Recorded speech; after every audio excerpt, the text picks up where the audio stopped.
Hello and welcome to the Tours Plaza Premiere Podcast. I am Mikoy and I am joined by OKR 2004, as per usual. And today we have a special guest. Introduce yourself. Hello, everyone. My name is Evanos from Pokemon Showdown. One of the co-managers of the Limasawa Street Litwicks alongside PokeR 2004. There you go. That's right. It's extra lit this time because both Litwicks are here. I am scared because I'm only one Reviverm and I'm up against two managers. That's frightening. Alright, last time we covered Week 1 predictions in a very early, timely manner.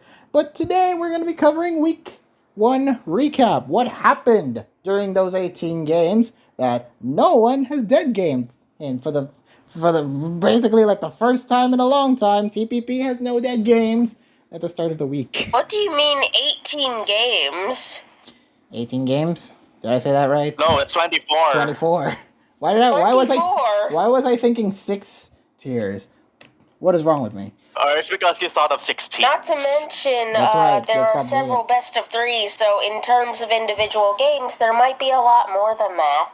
There are a lot more than that. There's 31 games we have to cover? Actually, no. You have a best of 5 series that we have to cover. Shoot. Alright, Yes, in which all 5 games were played, even though all 5 games did not actually matter. It's true. So, yeah. We are going to cover all of that today, as per usual. Once again, here are the rules, as you probably have known already at this point. Ori Coliseum being best of 3 and Mystery OU being monocolor. So, let's kick off with the Ceaseless Zero Ledges. Ceaseless is still spelled wrong. Versus... I think Pope's just kind of bad at spelling. Or maybe it was intentional, according to Have you seen how he spells Coliseum? Yeah, he has. That is a bad spelling. I know it's a bad spelling. Alright, and they battled. Oh. Is it still recording? Don't worry, it is. I've saved it. Alright. So we got the Ceaseless Zero Ledges losing to the Stupid Town Snoms. Alright, what happened here? We're actually going to cover that right now. First off, we have the Poke AAA game between Glalie Goes Boom and Rofna. Well, this game was pretty interesting, I would have to say. Rofna already made use of his abilities as he outpredicted what Glalie pretty sure it had in mind coming in. For example, he actually well predicted the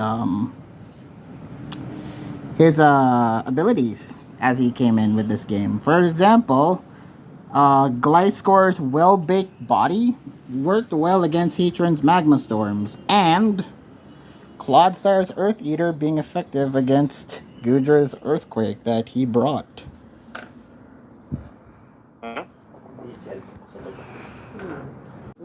Then on turn 23, Samurott nearly killed the Great Tusk with Aqua Cutter, only for it to live on 3% and kill it in return. I'd say that was a pretty neat play. Shows how much bulk Samurott actually has. I finally found the game for you guys so you can see. There's the Gliscor scoring the defense immunity from Heatran's Magma Storm, which, I guess that would be a normal play. It's come to expect in terms of Gliscor and Heatran. And, of course, there's the Clodsire Earth Eater being very, very effective in restoring Clodsire's Earthquake. Well, actually, no. It actually used, magma... What was I gonna say? Water Absorb and the Earth Eater, both at the same time, against Clodsire. So, Gudra basically has been well affected thanks to Clodsire. And here's the turn 23, where Samurott did predict going for Aqua Cutter, knowing that Great Tusk would stay in, but Great Tusk would live on 3% HP and beat it in return with Body Press. Very, very good. Overall, though, I think Rofna was the better player here. Won via forfeit after Gliscor picked up the KO over Regieleki. Guys, you've been very quiet. What do you have to say? Nothing really. I think it's just Rofna doing his dominant showing here. Good showing? I'd say it's a very good showing. It's a very dominant showing. I mean, yeah, definitely is dominant. And yeah, this one very, very much went the expected route, the route that I expected going for. Only 56 turns, nothing too bad. And okay, given their bulky composition, I think so, yeah. Yeah, and overall, it was just a very, very solidly played game by Rofna. Very, very good. Next up, we have... Actually, Poker, do you have anything else to say? Not really. Alright. Well, next up, we have Kamove Chaos, PTT Tech versus Aerobee. Now this one... Okay. Now this one, Euphanos, you have a lot to say on this one. Watch this live. Oh, it was a painful watch live. Yeah. It is, and I think some people would agree this is not exactly the most ideal match, I would say. Oh, this turned off people a lot against Kamove Chaos. When they saw the game live, because I know this was linked live in the TP Discord, and yeah, this one had to be the game which is the longest, because look at the team. I know Gumshoes and Mambo Stiff are like good friggin' bulky attackers, but you got Blissey, Alamomola, Hatrin, and Ditto? Really? What Aerobee is taking advantage of is the glare, the para spam, which he's been experimenting with over the past weeks, I guess. Based on what my teammate, the True L Taker, mentioned. Mm-hmm. Of course, with Kamove Chaos, every Pokemon here will be given almost any move, so they can take advantage of the likes of Glare, Nuzzle, or whatever paralysis-inducing moves that they have. Yeah, and they're taking advantage of the Babostif and yung Gumshoes' stakeout. Oh yeah, definitely. And Gumshoes and Mabostiff having that shared stakeout, or at least doing that big damage, really does hurt. Yeah. Yeah, that's an interesting strategy, but quite effective as we can see. Yeah, and actually it was the Latias from TT Tech that actually carried throughout this game. Oh yeah. Mega Latias was the biggest threat. You know, there wasn't really a kill that happened until turn 29, when the Weezing died first to Gigaton Hammer, which was very nice.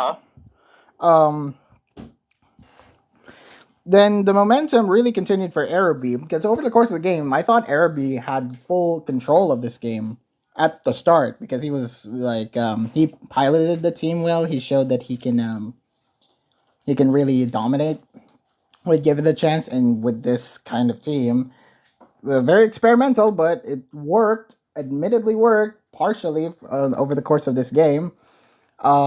TTT's Toxapex was unfortunately paralyzed as well on turn 47, and Aerobee's Alamomola managed to kill it via the 1,000 waves, which was very unfortunate.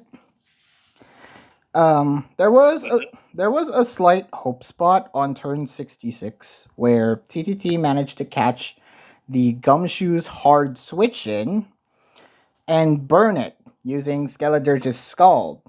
But that did not deter Aerobee at the moment, but it was just unfortunate seeing that Gumshoe's burned.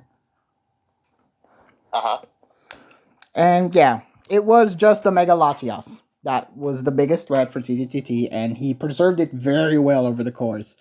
And it was really was putting in the work, like Torch Song and Tachyon Cutter. Such a good combination. And along with Levitate, that is a strong mon. Yeah, indeed. Have you considered banning it for? I'm not council member there. Oh, right. No, that's for the council members to say. You've only learned camo recently. That's for the council members to say. But yeah, the boosted Torch Song definitely helped. After the Torch Song, spam early on, around the start of the 80+ turns, one of the turns that really mattered was the Mabastiff. Dead, despite Latias being paralyzed, it managed to hit the Torch Song and was able to kill the Mabastiff. Slightly getting luck though the next turn, as TTT mentioned. Oh hell no, not the lowest roll possible.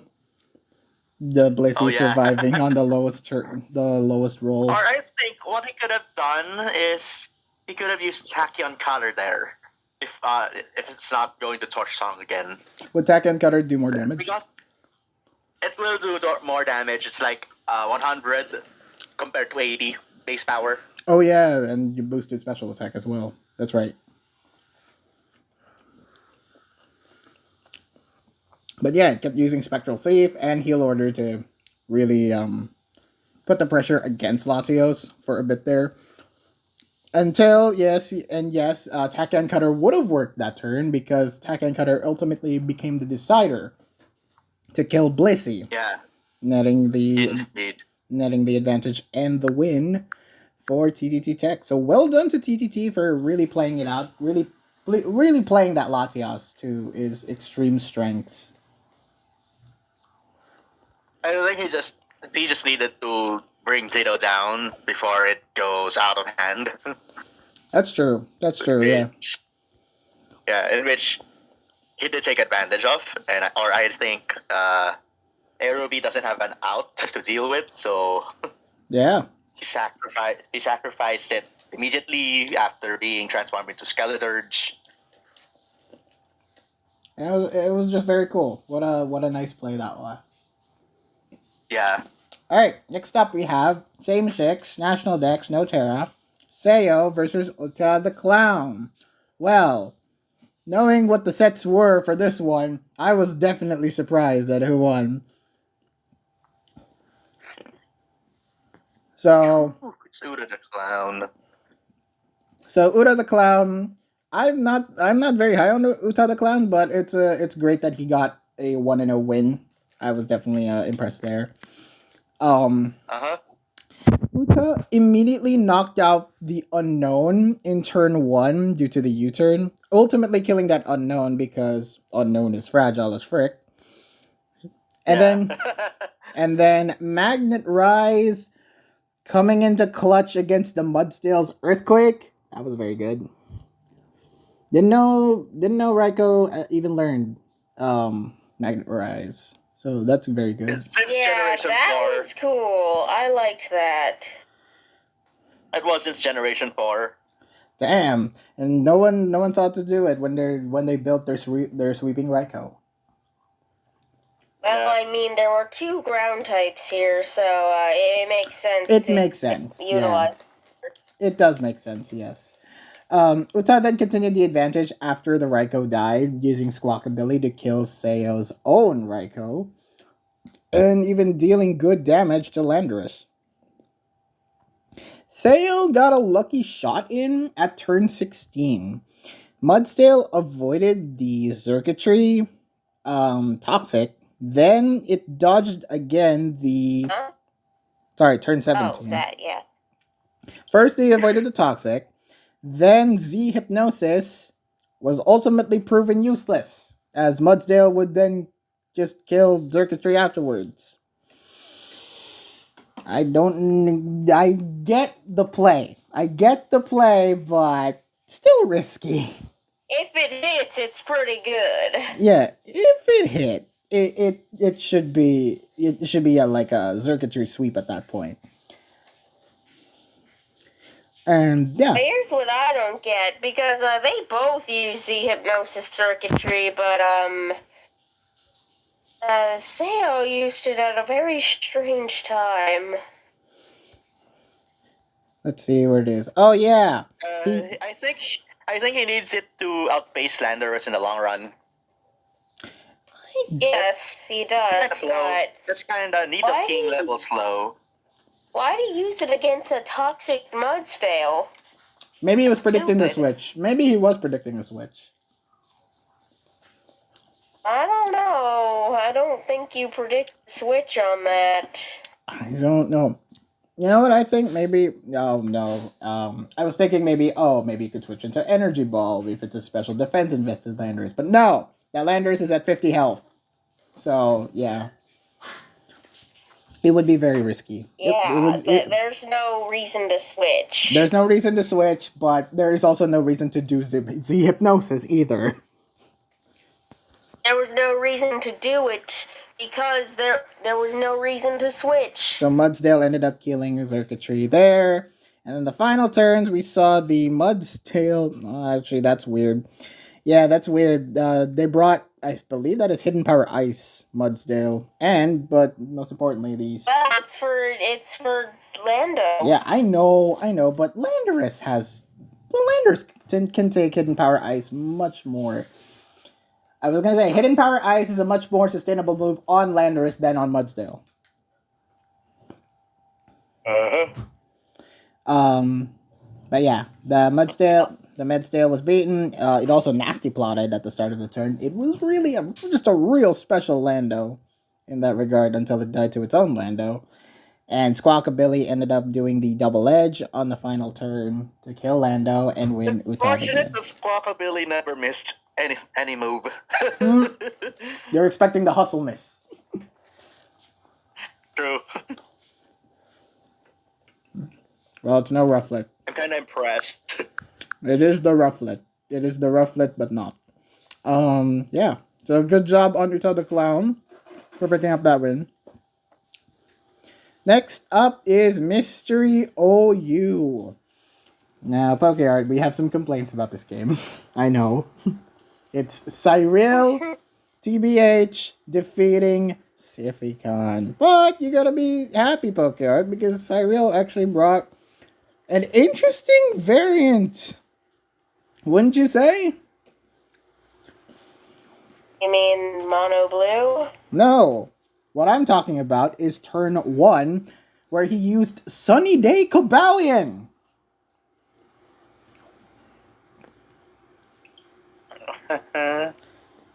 Sunny Day Cobalion to set up the sun so that Walking Way can take advantage of its photosynthesis.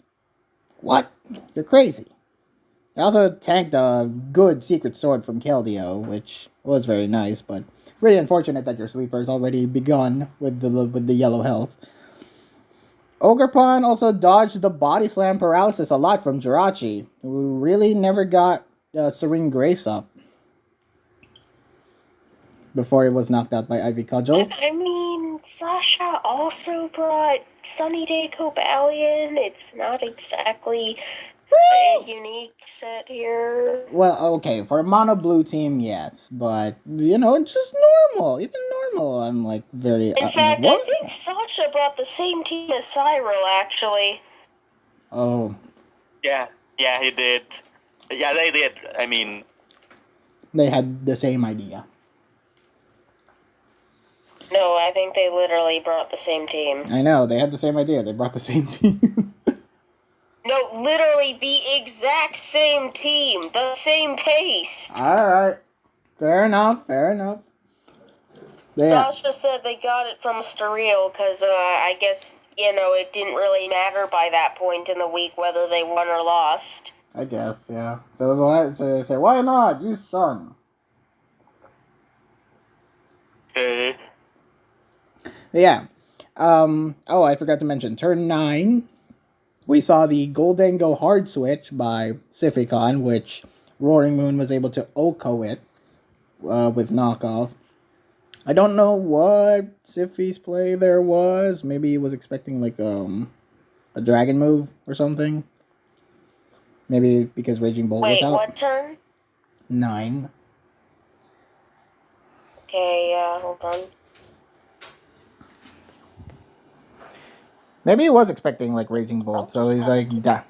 Because it was going for a dragon move and then knocking off, out predicting, catching that Goldango instead. Possibly, but like in general, you don't send in a Goldango to a Roaring Moon. Alright, yeah. It's just not something you should ever do. Yeah, I guess that would be the case. I guess that would be the case. Yeah, so the final turns we saw Roaring Moon pick up the final kills with Outrage. Just the Roaring Moon just doing well. Very, very well. Ultimately picking up that win. And it's a very short and quick game, but it's also like a very like safe game for Cyril, I guess. I guess especially with the end. So good on Cyril for that. Well paced, well played. Next up, we have Gen 3 Ore Coliseum, Zolaria versus BLJ Mario. The first game to happen in the whole of the series, right? Yeah, this was after the Temper Decks. So game one. Yep.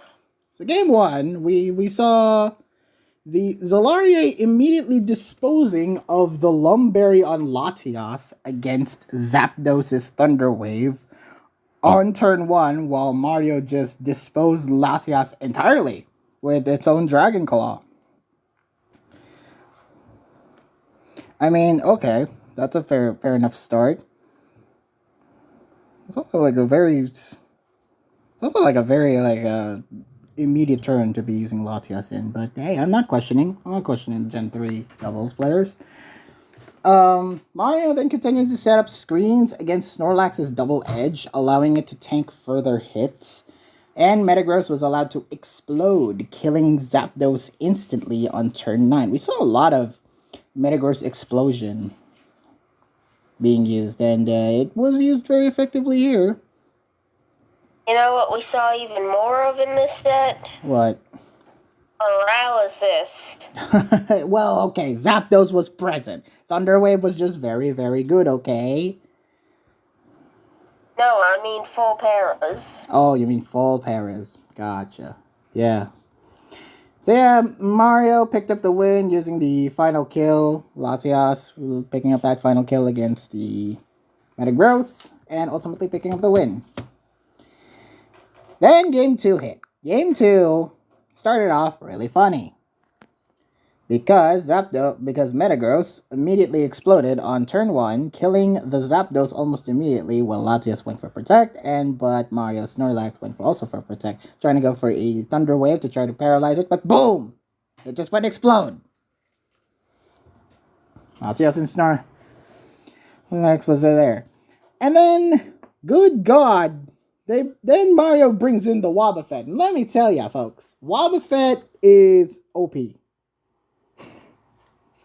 At least in this game. Wobbuffet really was used really effectively here. Zolaria tried double targeting the Snorlax, who double protected, allowing the Wobbuffet to just charm the Snorlax, redeeming that health, mitigating that attack stat, and just it's free, allowing it to live the double edges to kill Latias with Shadow Ball. Final turns, we saw Wobbuffet just soloing Snorlax and Zapdos. Very, very well, by might add. Like, Politoed died, doing nothing, while Wobbuffet is just there sitting and tanking the double edge hits from Snorlax, as it does counter to it and Mirror Coat to Zapdos, OHKOing it.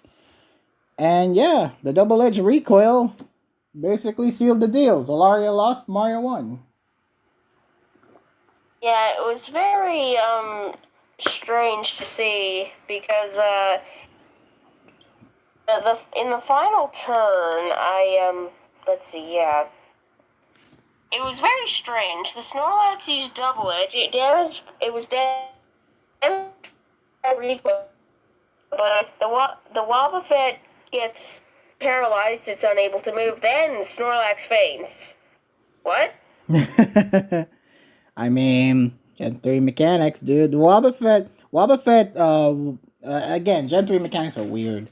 What was Wobbuffet doing at that turn? I'm thinking it must have moved. I think moves do hit before the Mon faints.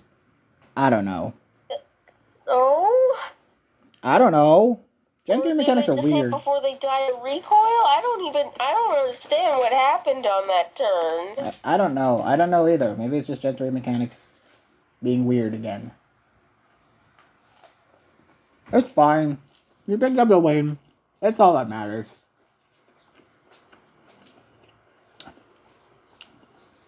Alright, next up we have Duran's sets. We have Irpachuza defeating Medil. And Riceman, you better take notes here. Riceman with numbers, please take notes of how good Irpachuza is. I how bad Medil is. Huh?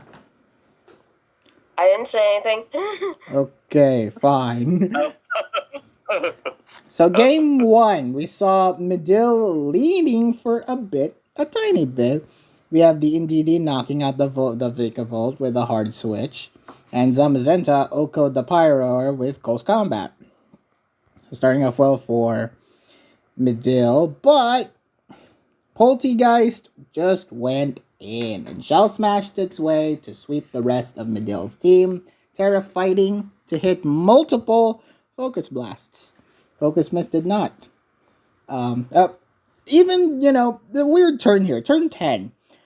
Terra Steel onto Zamazenta. When he knows that Terra fighting, that he know that, Medil Terra Steel to Zamazenta when he knew last turn that, Irpa Terra fighting his Poltegeist. It's a very weird set of turns. So he went for the safe option, he said, and it made it too obvious. Maybe he could have led with Fangs, I guess.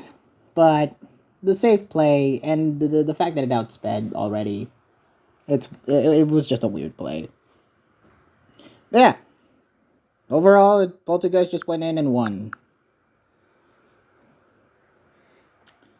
And then game 2, we saw Medil starting off well again for a little bit. We saw the Iron Defense body press setup strats early on with the Chestnut, Okoing the Klefki. However, getting Thunderwave prior meant the paralysis scare, which would happen on turns 14 and 15 before getting crucially paralyzed on turn 21, where we saw the Chien Pao Sacred Swording. Chestnut lived there, but the full para, meaning he couldn't either synthesis or body press, and leaving Chien Pao to win against the Chestnut. Irpa then continued the momentum, using the Quagsire to toxic the Dunsparce, and from Klefki's earlier spikes, was able to hazard stack, and Espathra's speed boost helped it win the rest. Just sweep the rest via Earthquake. So good job, Quagsire. You did something. Even though you were burned, you were still a Quagsire who swept. Something I noticed. Unaware didn't seem to be an effect for this game. I don't know. That's probably because, again, it's probably because of the coding and the way that it was coded. Maybe Unaware just wasn't a factor? Maybe? Yes, it didn't share. That's what I said. Yeah. It was very weird, but yeah, that's what it matters. And it was just very weirdly played. Alright. Next up, we have National Dex Ubers. Taka versus FC. Well then. You saw these two are two of the top players in this Ubers pool, and already we're getting some pretty interesting stuff that happened in this game. It's not a bad game, it's just a game. FC had... They both reused teams from last year, so... Oh, they did? These were teams from last year? How do you recognize Yes. Well, I mean, FC played last year, that? Bro. and, well... Taka played last year as well, too, you know. Yes, but, I particularly recognized FC's team. Okay, fair enough. Anyway, FC got rid of his focus sash on both his Lopunny and Cramorant, dealing big damage in return. The latter, of course, getting to paralyze and kill the Zacian via recoil. It was very good damage. It was a very good damage to the Zacian. Cramorant was once again well utilized. On its final turn before it died, actually managed to paralyze the Groudon before Lopunny went in and claimed the kill with close combat. How do you paralyze a Groudon? Gulp Missile. Yeah, the Gulp Missile. The gorging. And it has to be the gorging form. Yeah, it went for Dragon Claw, which, yeah, I get trying to go for the safe but kill. I feel like I recall, seeing an interaction, and I don't know if it was this game or a different game, but, like, it triggered the ability, but it wasn't paralyzed. Probably was a different game. Or it's probably someone is running Lumberry at that point. Or yeah, probably it is Lumberry. No. If it had Lumberry, it would get paralyzed, but then remove get the status. healed. Remove status, you mean? Yeah. So, yeah, that's very weird. But it is a thing. It is what it is. FC then paralyzed Taka's Kyogre with his own, using Thunder, and fully taking advantage of the full para on turn 21, which he managed to hit. 10% is always 100%. And Arc Fairy just took care of the rest, beating Zygarde while it was still asleep, then beating Taka's own Dark Arc Water and Kyogre for FC to pick up the win. Would you say it's a very good win by FC? I think so. Okay, now I know what I was thinking of. I was thinking of Penter versus Rocher, in which Cramorant got damaged but didn't get paralyzed. We'll get to that. We'll get to Penta versus Rocher when we get to it. Okay. That's interesting. It doesn't always paralyze then? We'll get to it when we Perhaps get to it's it. only if you've used physical moves and make contact. Yeah, that's probably it. That's most likely the case, but we'll get to that game. Next up, we have Gen 9 LC Mix and Megas, Scarlet versus Eternal Ocean. So, Scarlet actually had the advantage early on in this game, beating Chinchou via Fungus, tanking its Ice Beam well, and Vullaby dodging Stunky's potentially dangerous Gunk Shot on turn 9, and Gligar's Hyper Cutter working against... Is anyone just gonna... They both tear out their Chinchous at, like, for no reason? They At want... the wrong time? I guess... But, like... Why did Scarlet Mega evolve their Chinchou while being in front of another Chinchou? Like, why would you rid yourself of Volt Absorb in that situation? You know what? I don't know. I don't have an answer to that. Exactly! It was a bad play! It is a very bad play. You're right. And yeah, the Chinchou, after that Chinchou mishap, Stunky then missed the Gunk Shot, even though it was Metagrossite. The Vullaby got to live another day. And then, of course, Stunky ended up, mementoing against Gligar, who was Hypercutter at the time, and the attack was not lowered. But the special attack was, so Memento still worked. But the attack which Gligar is most likely doing or its most favored attacking method is physical attack, is not lowered. So it worked well. However, for Eternal Ocean, the Shelter turned things around. Shell Smashing to beat Fungus on turn 16. Then Living Murkrow Sucker Punch to beat it with Facade at turn 19. And just sweeping the rest to win that endgame. Any other notes you would like to have? Nope. I think Eternal Ocean just played this better. I guess. Yeah, as expected of the Eternal Ocean. Alright, let's now move on to your games now, Litwicks, since you won your series against the Skitties. In quite dominant fashion, I must add. Before you lost the last 2 games. I know you already won by that point, but still, has to be mentioned. Alright, first off, we have both. If he's still there, we're talking about our games now. Yeah, I know. I'm still here. Well, I'm just testing with someone. Okay.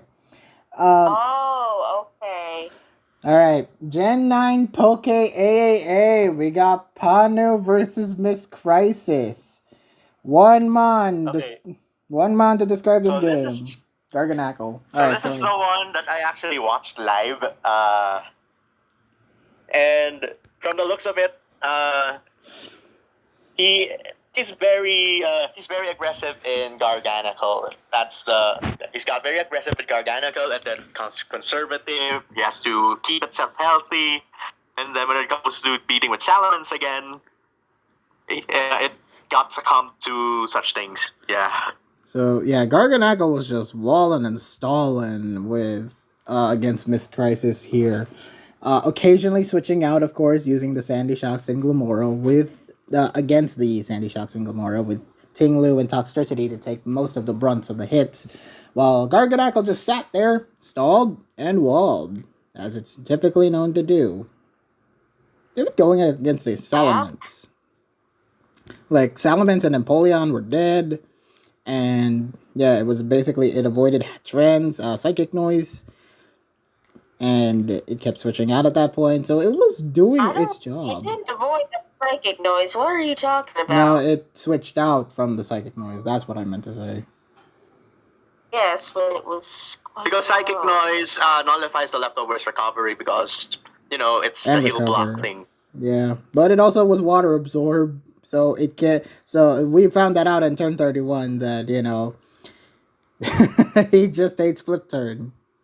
Panu just hates flip turn. Yeah, that was amazing. Hey, good job for Panu, honestly. Panu really played this well, and Miss Crisis had no other option because Garganackle was just too big of a threat. Alright, next up, Euphinos versus Augustakira in Kamov Chaos. Well, you want to talk about your team?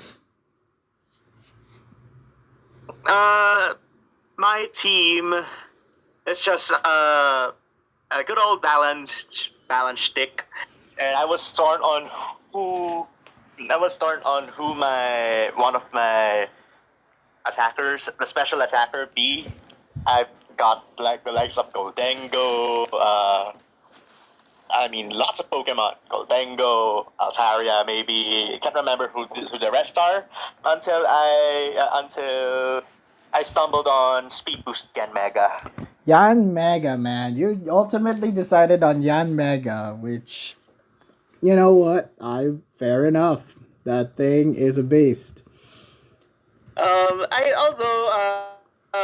We were also debating about, because there's this another Pokemon who can do that as well, which is Espathra. Yeah, both of them are legal, by the way.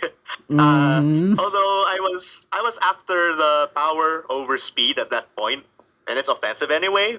So I'll be 10 base speed points lower than Espathra. I elected to go for Yanmega due to its 15, 15 more base power and special attack. That's fair. That's And why- yes, Mikoi, Espathra is actually faster than Yanmega. That's funny. But you know what? Fine. That's funny. That's just funny to think about. But yeah, Literal dragonfly versus ostrich.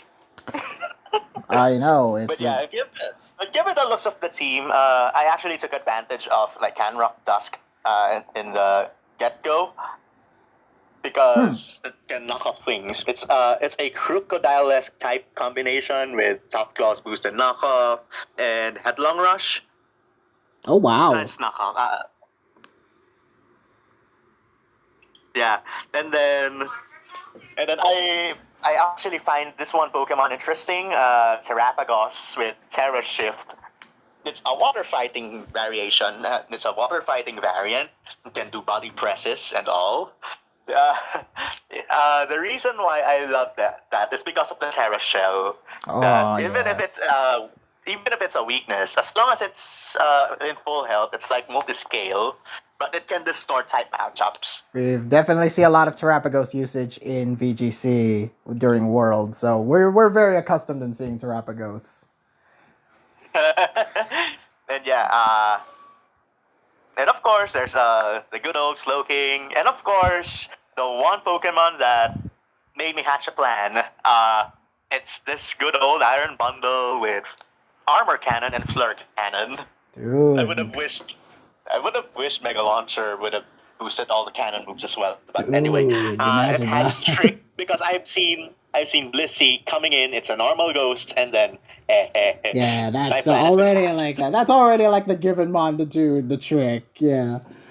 So Yeah, yeah, going through the game, of course, the Slow King was definitely was a first early what's that word?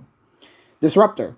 It was an early disruptor Yeah. of Reuniclus, using the Mortal Spin and the Core Enforcer to really like knock it out. yeah.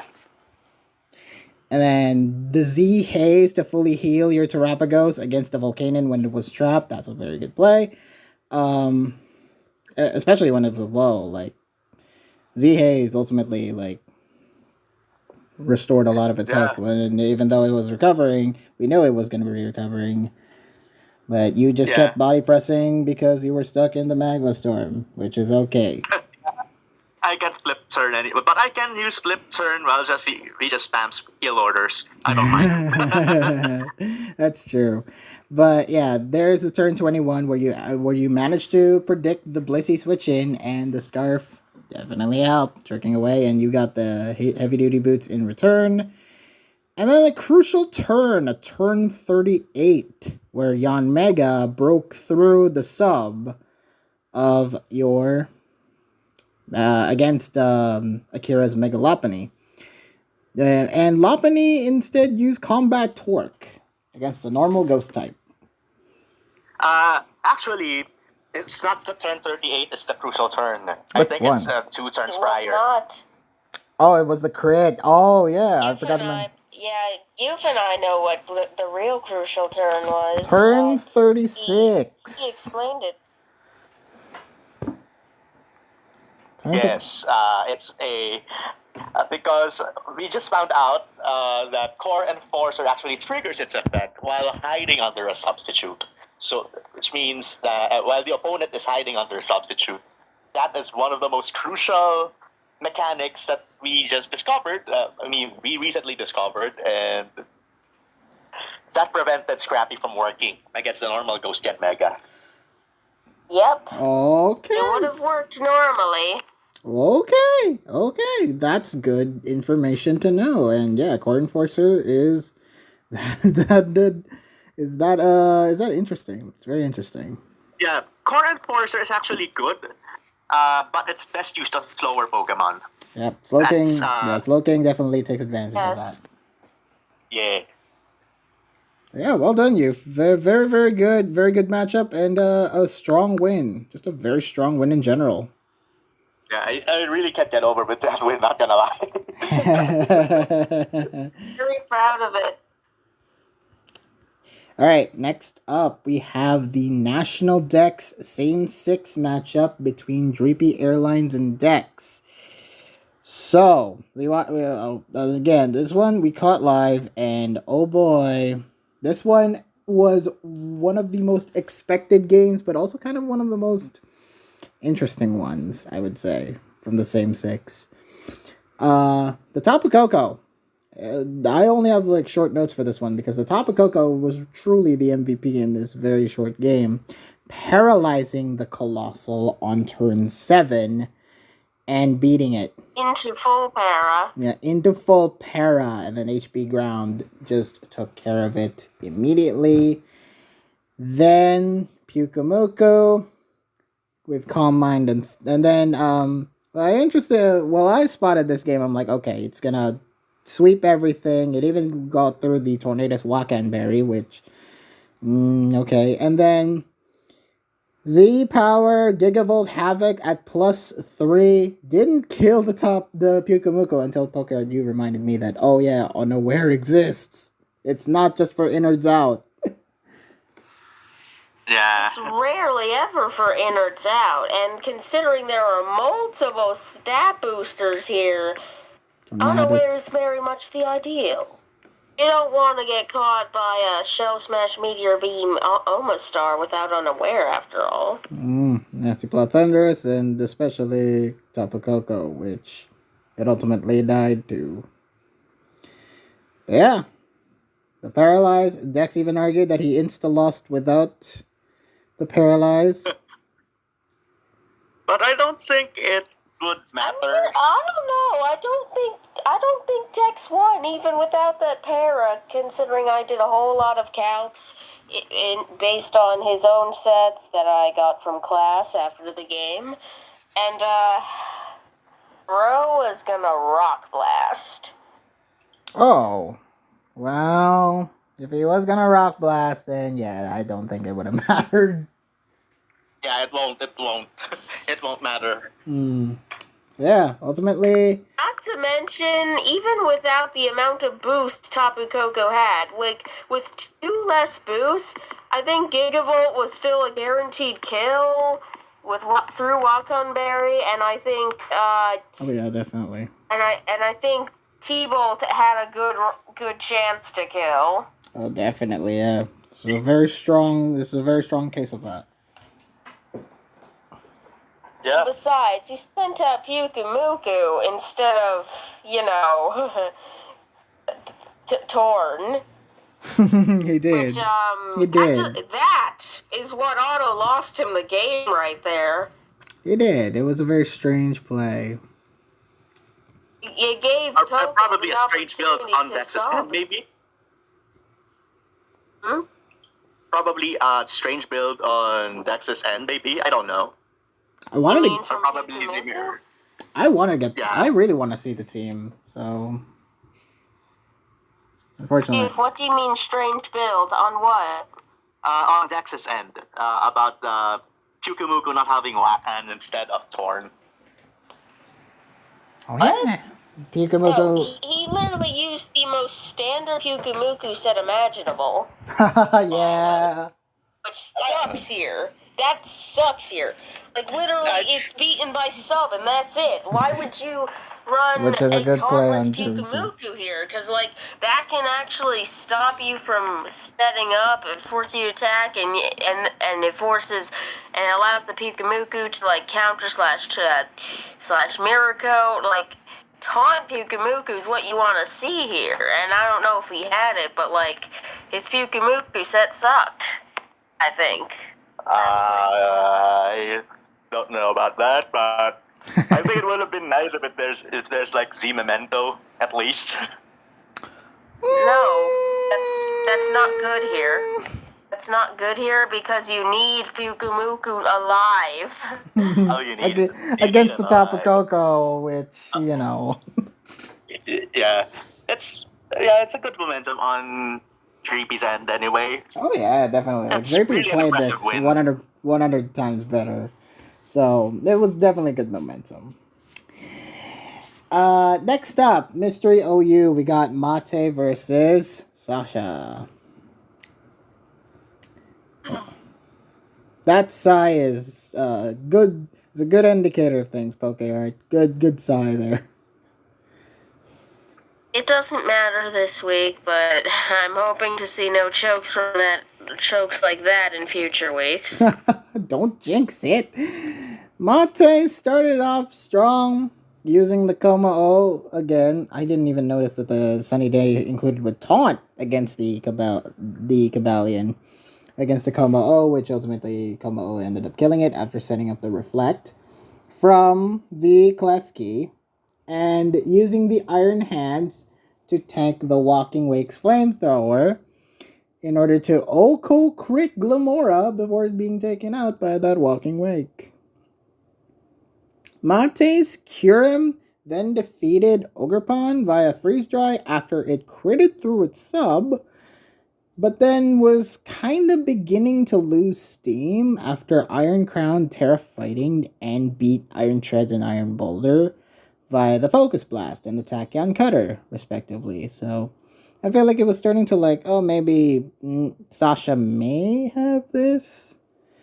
But then we get to turn 21, where he did the Psyshock and Koma-O Terra Steel, and then comes the crucial one, turn 22, incoming Focus Blast, bulletproof. Yeah, we really just kind of won that if we just Psyshocked a second time. Have you actually done the calc? Does Psyshock kill? Or no? It was mine on defense, Mikoi. It did like upper 30s to like 41, like low 34 to 40s 41 in terms of percent. 34 to 41% roughly. Exactly. So minus one would be what? I actually want to see the calc on that one. You've just told you. Was that the actual thing with minus one defense? Yeah. I believe so. Well, okay. Yeah, he could have at least done it. He could have at least done big damage, if not kill. But yeah, he set up the Clanger Soul and swept the rest of Sasha's team in order to win. Yeah, that was kind of unfortunate there. So could have been if we just Psyshocked again instead of Focus Blasting that turn, Sasha won. Yeah, could have been a 7-1 win for us, by the way. It could have been a 7-1 win, but yeah. Yes, it could have been. Oh goodness, our differential would look great. Oh, but you would be first, and you know what happens to first place teams in these tours. I'm not trying to jinx anyone, but it's a trend. It can happen to anyone. Hey, we're not aiming for first. We're just aiming to do well. Okay. We're only gonna aim for first once it's playoffs. That's better, but still, you know what happens when it comes to first place teams. It's a trend. Alright, next up. Gen 3 Ore Coliseum, we have the Guild versus Ninja Snapple in the only series, the only set that went actually to 3 games, because even the Rans games only went to 2. This one was the only one that actually went to 3 games. True, because there was the other one that went to 5. The intentional 3-game series. Alright, game 1 for the Guild versus Ninja Snapple. Turn 3, it really started by turn 3, where Snorlax made a good play by burning the Snorlax and critting the Kingdra by Marowak's Ancient Power. But Ninja made up for it by having Snorlax use Rain Dance. Wait. Marowak's Ancient Power? It is Ancient Power. It crit through... I gotta watch this game again. It was Ancient Power, and it crit through the Kingdra, but didn't get the boosts. But yeah, Snorlax used Rain Dance, which, wow, I did not expect Snorlax to carry Rain Dance, but it is ideal because you have a Kingdra there. Then It's a very rain-centered team in general. But then, turn 5, we got Metagross exploding, OHKOing the Moltres, and heavily chipping the Marowak because it was burned.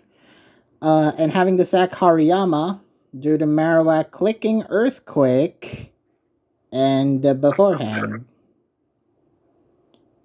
Yeah, that was unpleasant to see. Zapdos then cleaned up the endgame by taking care of Marowak via Hidden Power Ice, and Raikou died to the Thunder, winning Ninja Snapple that game. And I also note that we also noted that there was some sort of timer issue in this one. You see, Mikoi, if you don't choose the 4 mons you're gonna use within the timer, it will choose them for you, and it will simply be the first 4 mons on your team. Notice the Guild's team in this game. Yeah. It is indeed the first 4 mons on their team. Yeah, I guess. I didn't think. I thought the Guild might have chosen. It wasn't. I was like, when I saw the Hariyama, I'm like, okay, that's an interesting bring. But no. Yeah, no. You could have chosen The Gengar. Guild did not actually choose their mons in the first game. That's what they said after losing. They're like, the first game, at least. If only I got to choose the mons I used that game. Gotta be aware of that timer next time, I guess. So yeah. Yes, I hate timer is in their win post, I believe. They did say it. Gotta be aware of timer next time. All right, game 2. Guild started off great in this one. Hypnosis, hitting, and putting Zapdos to sleep, and even beating Latios by Raikou's Crunch. There was kind of a misplay on turn 6, where he went for the fake out. Kingdra was free. Kingdra was totally free on this turn. But the Guild chose to fake out the Ludicolo. Yeah, I was a little confused because I thought Kingdra was what you want to be faking out there. Yeah. And it wasn't even protected that turn. Or was it? No, I don't think it was. Kingdra, no, it didn't win for protect because it was going for Hydro Pump. And Hariyama got double targeted and died. Exactly. Well, you gotta aim for something that you think will probably be attacking. And yeah. And in that case, Kingdra is definitely what you want dead. So it seemed the Guild was losing because Moltres also died to an OHKO Hydro Pump from Ludicolo.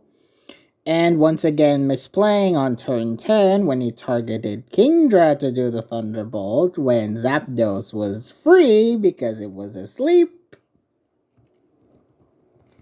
No. Targeting Kingdra there is the right play. You don't need to target a Zapdos that's sleeping. You need to target the Kingdra that actively wants to kill you. That's not a misplay. Okay, fair enough. I'm not sure why you would think that. But turn 12, this one I definitely didn't overthink. The Zapdos missed the Thunder on the Raikou, resulting in the KO to Zapdos, ultimately claiming the Guild that win. Yep, we lucked out a little. Bail out a little. Then we get game 3, which Gengar exploded immediately on turn 3, just nearly knocking out the Ludicolo and Kingdra. But then on turn 4, this one is a more understandable 50-50 of choosing fake out because Hariyama would have had to either fake out both a Ludicolo and a Kingdra at red health. So it was more of a toss-up on which to fake out to guarantee a kill.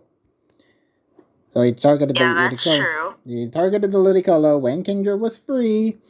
However, he got bailed because the Kingdra missed the Hydro Pump. But that's not all. The Ludicolo also missed the Hydro Pump, resulting in resulting in the latter's Oko to Hariyama's Brick Break.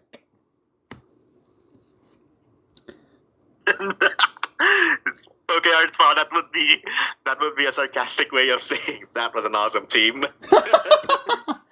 So yeah, Metagross. Well, I mean, if you just lose to that, then I would think you'd be mad enough to say something like that sarcastically. Yeah. Yeah. So Hariyama then exploded out of spite so that it can kill Raikou and Hariyama. So yeah, leaving Guilt with the Metagross, who basically soloed Kingdra. He killed by an earthquake, and then Snorlax slept, was Meteor Mashed to death, winning Guilt that game. Yeah. And all that Snorlax could do to the Metagross was Shadow Ball. Which didn't do a You don't lot. have to worry too much about it. It's because, I was the one, we were already 4-1 before. Didn't lose, yeah. Yeah, we were 4-1. We were leading 4-1. So like it's GP Panu, GP Panu. No, we were leading 5-2 when this happened. Because of the last. No. Before this, it so happened that I sealed the game. For the team. So regardless of the situation between Oda Guild and Ninja Snapple, the worst we could score here would be a 5-3, which is still okay. We still won the match anyway. And you ended up with a 5-3 anyway. But we got 6-2. No, we didn't. No. 6-2, yeah. Oh, 6-2. Sorry. Yeah, you're right. I don't know why Pote said 5-3 here, but yeah. Because they forgot. He did? He did. They did, but Where? actually they didn't bold the. They didn't bold. Yeah, they didn't bold the Guild. Pote, you gotta fix that. Oy besides- vey, first he can't spell, now he can't do that? Well, besides, I have the records. We have the Yeah, records. you've has the official records, which we're gonna be using we're gonna flash on screen, at random points throughout the whole podcast, so you can keep score and keep track.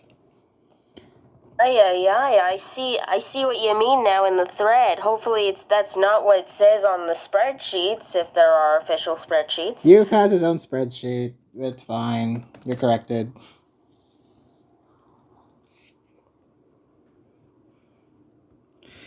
Yeah. So that Pote fixed that. So yeah. Congratulations, over the Guild, netting that 6-2. Fix your spelling too. Fix your spelling as well. Someone needs to tell him. Who's gonna tell him? Please, come on. People have pointed it out, yet it's not fixed. He's not gonna fix it just for the meme. All right, next up. He's gonna not fix it out of spite. We'll probably place that as one of the the memes of the memes of TPP this year. The meme of Misspelling of TPP. ceaseless. Yeah. And Coliseum. Good idea. Like, at least in Ceaseless, he just forgot an E. In Coliseum, he just spelled it completely wrong. All right. Thanks for the idea. Next up, we have the Bring 12 Pick 6 shared random battle. We got MG versus Lepton. This one, I'm not gonna really delve into further because this one was a dominant win from M Genius in 2. You know what MG stands for? Mega. My goat. I was gonna say something stupid. Anyway, MG did have some unfortunate luck in the beginning of Game 1. Cyclizar being burnt by the Fire Blast on turn 7. Houndstone being flinched on turn 12 to the Dark Pulse.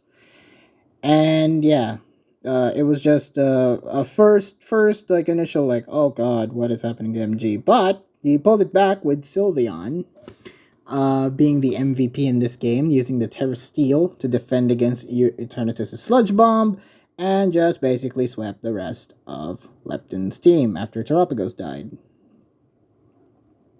You were scared. Not gonna lie, I was so worried that the Sylveon would get crit at some point. You were also scared because both players had regen. But Oh, no, that's not something to be scared about. That's just something that indicates we might be here for a while. okay, but yeah, the Sylveon did not get crit, thankfully.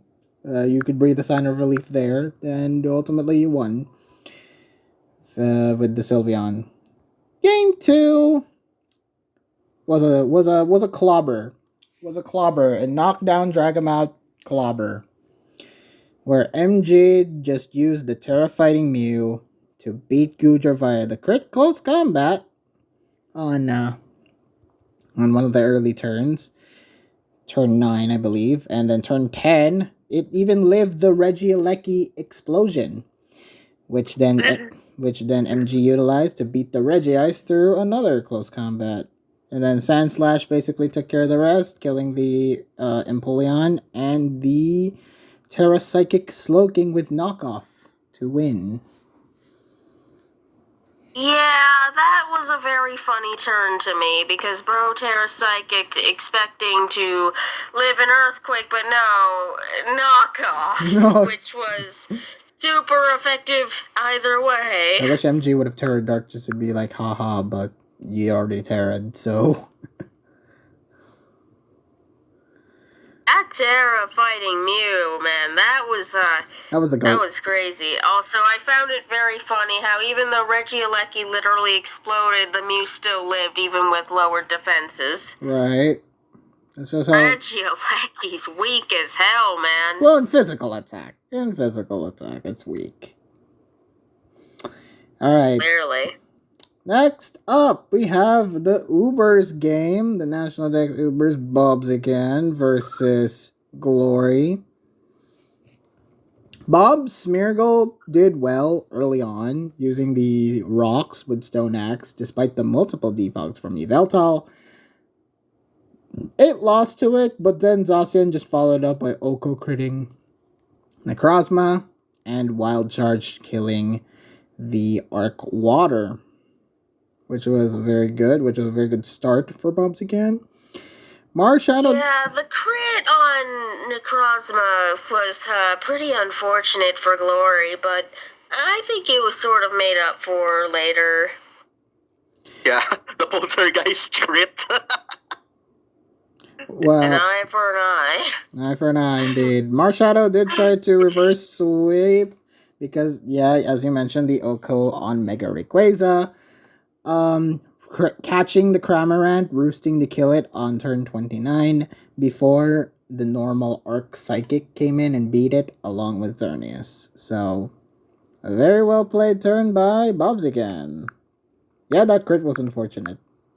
But, yeah. Both crits were unfortunate. Eye for an eye. Eye for an eye indeed. Next, do we really want to cover all 5? We have the best of 5 series between Class and Yoru97. They fucking memed this shit to death with this one. Yes, they did. They are both clinically insane, clearly. I do have notes for all 5 games because I was that masochistic. So, game 1, we saw the Yoru's watch roll being a reliable asset early on, immunizing the... Then he let it die. Immunizing the Chinchou Skull. Then then he let it die, which, why? As well as the Metagrossite Stunky to take it out with Weather Ball on turn 9. Class got a lucky burn off of Aracuda on turn 21 with Larvesta's Flame Body, and crit killed Mudbray with Wingull Surf on turn 23, even tanking Earthquake at 40% on turn 26, but Yoru managed to crit kill Larvesta with Aracuda's Waterfall, giving some sort of a slight hope before losing to the Wingull, eventually winning Class the game. I know why he went for Aqua Jet, but yeah. It's unfortunate because the burn on Aracuda was what cost Yoru the game. And he never really recovered from that. Pretty much. Had he not gotten burned, he actually would have won the original best of 3. Yeah, well, if it was a best of 1, class would have just won regardless. But he didn't want to take that. Well, no, class would have just won, period. I mean... No, if it was best of 1, Yoru would have won without burn. Right, you're right. That's what we're trying to say. So game 2 of this best of 3 turned to 5. Swampertite Squirtle. We saw this and being a dangerous threat in the early turns, beating the Mischievous before Minfu tanked the Wave Crash on turn 6 and beat it with high jump kick. Yeah, that was a funny turn because he's like, watch this drop or something. Yeah. And, you're fat. He is a fat Minfu. You're fat. Something did drop. Yep.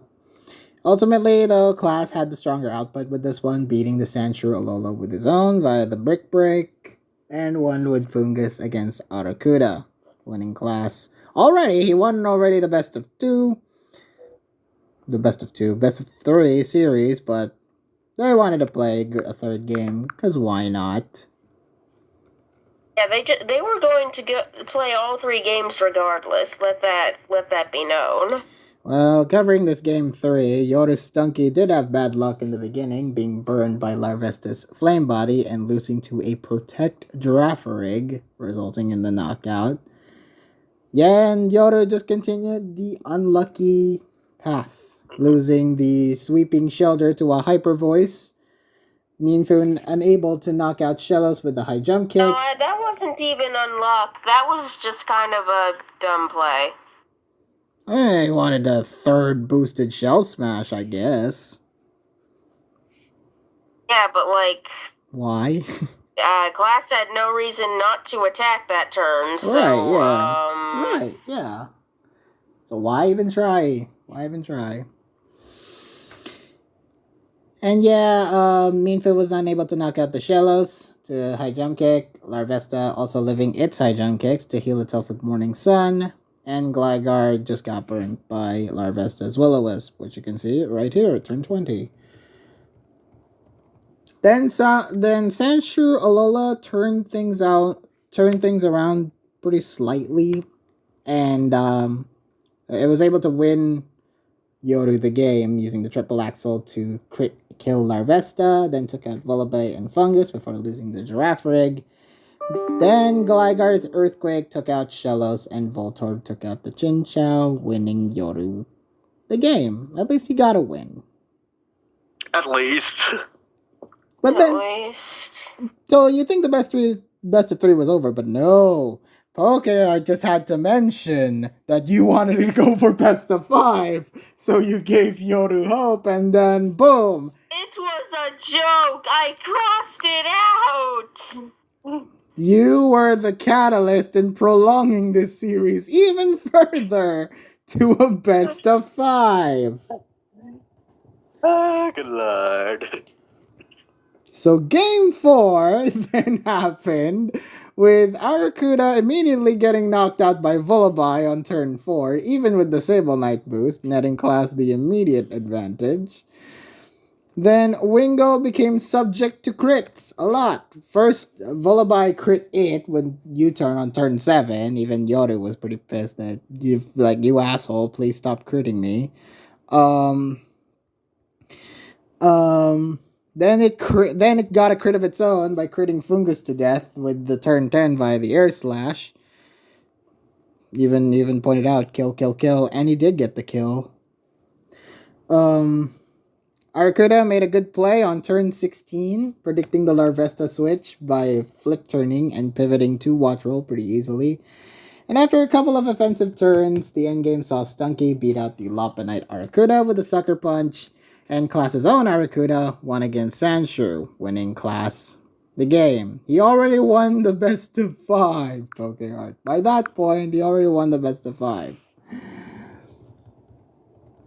Then they had to play game 5 just because. Class dominated this one. baiting Diglett with Gligar's Earthquake, taking advantage of the Sandshrew triple axle miss on turn 9, which was very unfortunate on Yoru's part, and putting it to sleep, allowing Murkrow to just OHKO it with Heat Wave. Sandshrew ended up beating Gligar with Ice Shard. Fungus was then frozen on turn 16 to Chinchou's Ice Beam. Then Murkrow just took care of the rest by Brave Birding it and Aracuda. Class got 4-1 against Yoru. Long story long. Yeah, because he's a lucky fricker. Long story long, Class is a lucky fricker. Alright, so that's a mouthful. Next. A lot of things, especially with me being here. Something's going to happen here. So next up, and the last matchup we're gonna do is my team this time. The Taboo Typhlosions tying the Rustboro Revavroons. My team definitely pulled its weight at some tiers, but other tiers we were like, huh? Like for example, first game we got Space Speakers versus ADPG 2007. Well, this one didn't go planned. Apparently, there aren't any hazard control on ADPG's part. That's kind of weird. It is kind of weird. Maybe he wasn't going for that. He wasn't going for that style.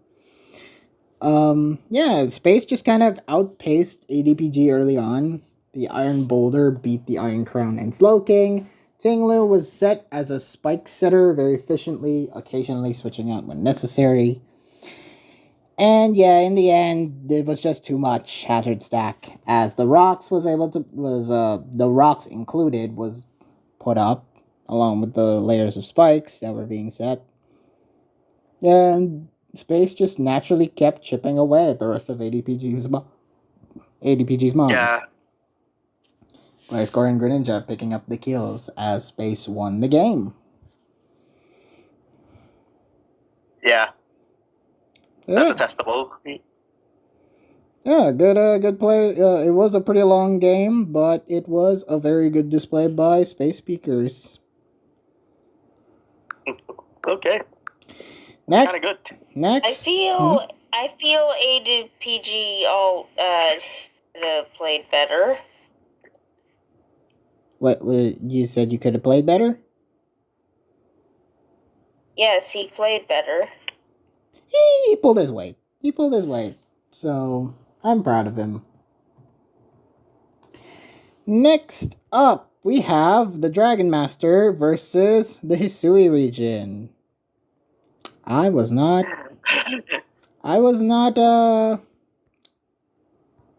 surprised on who won. You do. You. No, I actually thought the Dragon Master's team actually is pretty much the same as Aero B's. I can get over with that with that shenanigans, and yeah, that cost him the game probably. Yeah, well, he did. He did get some things. Like for example, he got the Hoopa that Hisui brought burned at the start. Both players ended up getting rocks via the Stone Axe, and Hoopa even packed Oblivion Wing and did half damage to Gliscor, which, it was a very effective Oblivion Wing. Yeah, it's definitely one of the strongest Pokemon to watch out for. Hoopa Unbound. Given with 160 attack and 170 special attack. Yeah, it's a monster. It's a monster. If given, definitely is. Given in the right situation, Hoopa's a monster. But in this match, I think that the female Basque Legion actually carried it. Oh yeah, definitely. Like the Basque Legion was pulling in its weight and was really dark pulsing, and just being an effective switch in once Hisui region needed at least something. Like for example, the Colossal couldn't do anything, even flinched it at one point. The Regirock died first. 30 turns later, the Colossal died. It was a long road getting there because it was a lot of switching, but yeah, the Colossal then killed the Colossal. And then Hisui just continued to dominate by that point.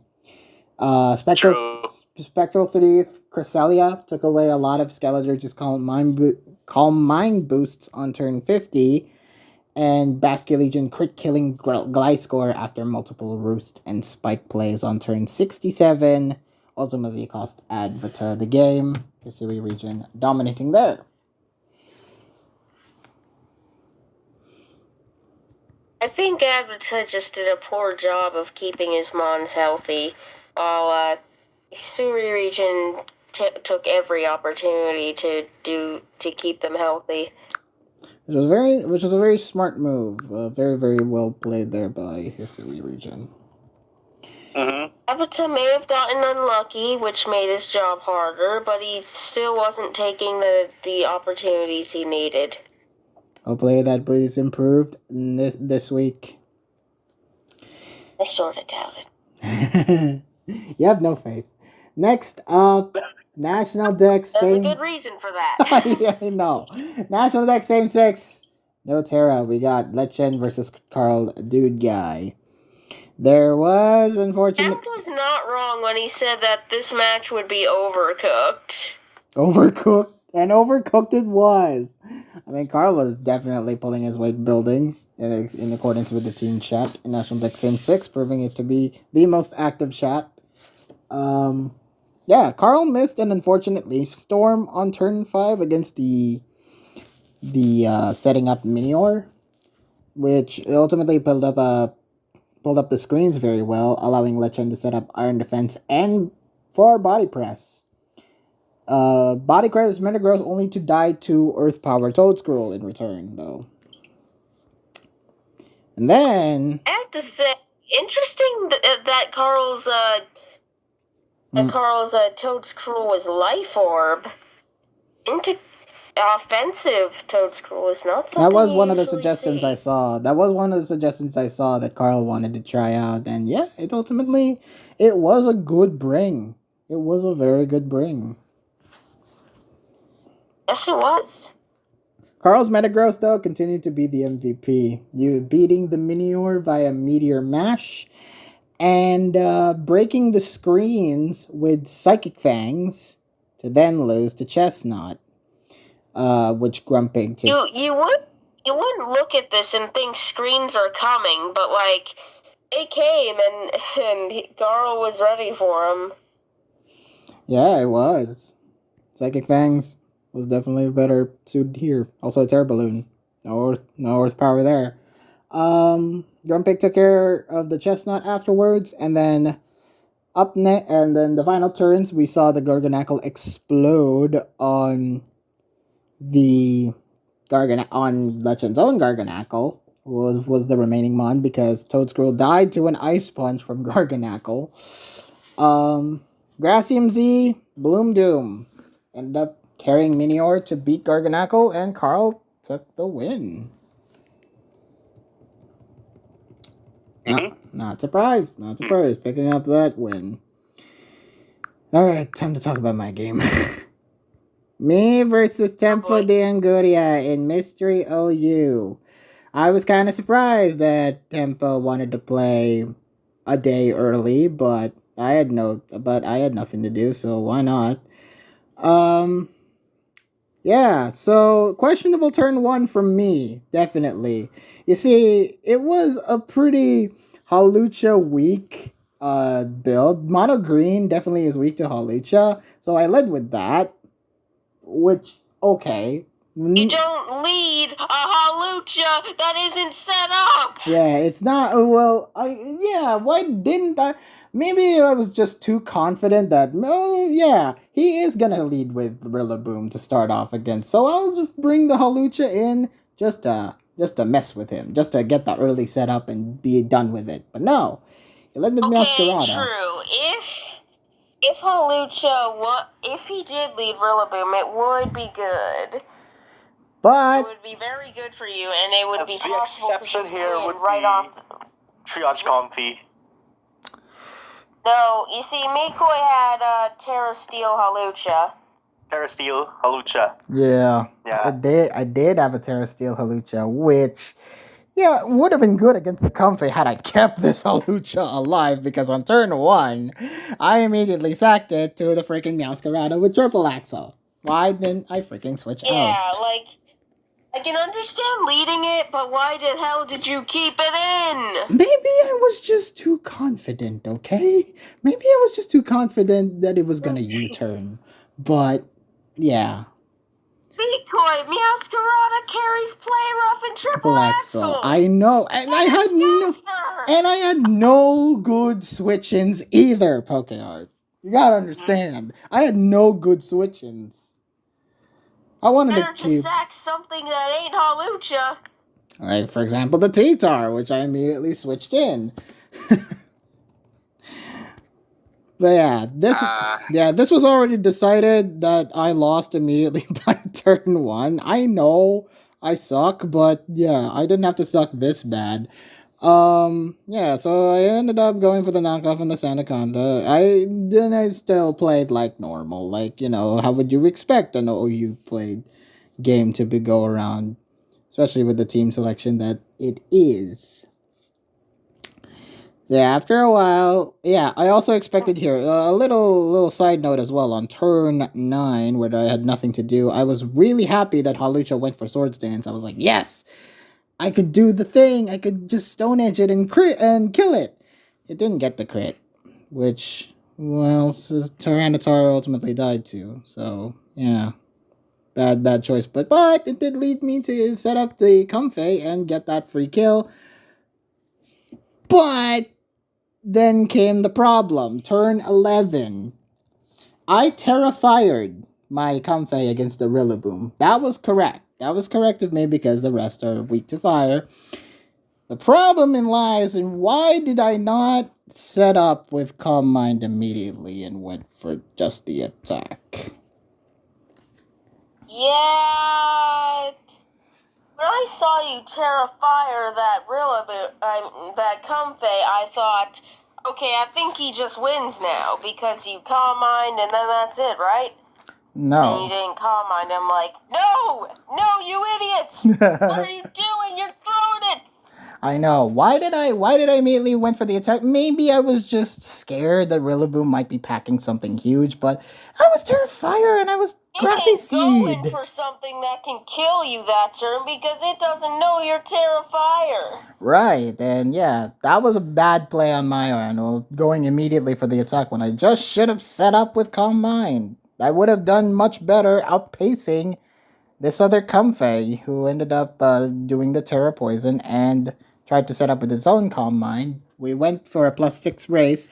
I was faster, which I am pretty happy about that I was faster, but it carried stored power, which did more damage than Terra Blast.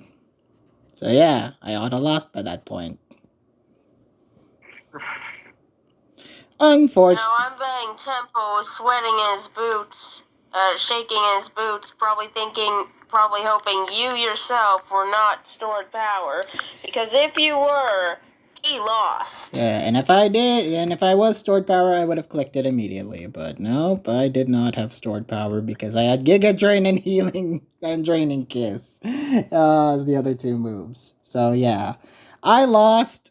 I will take that L very handily. So I don't mind. I don't mind losing. Tempo's decent, so I'm not worried.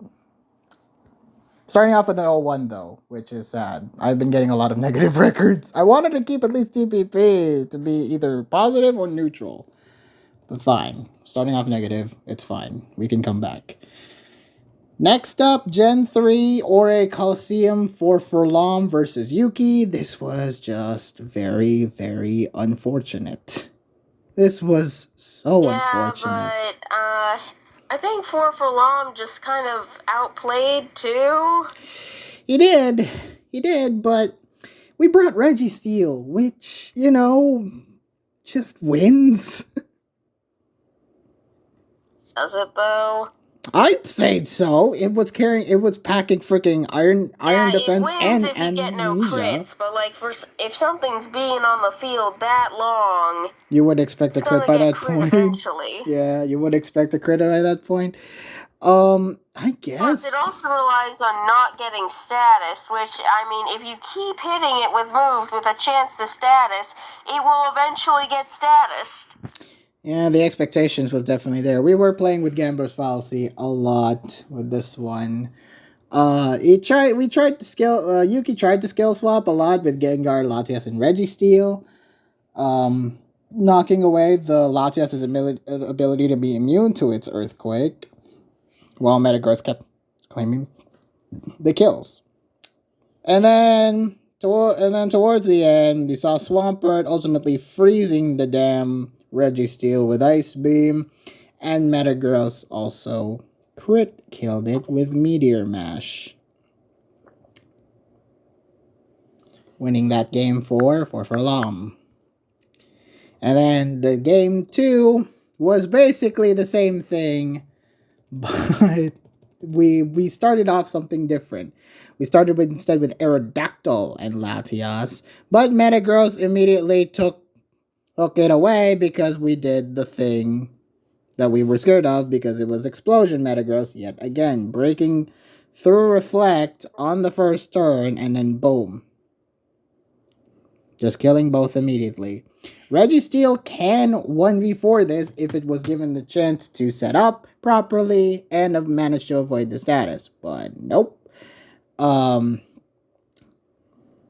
It looked. I mean, it ain't winning if it just gets status later, though. It looked good, but getting frozen was bad, and then getting crit was also bad.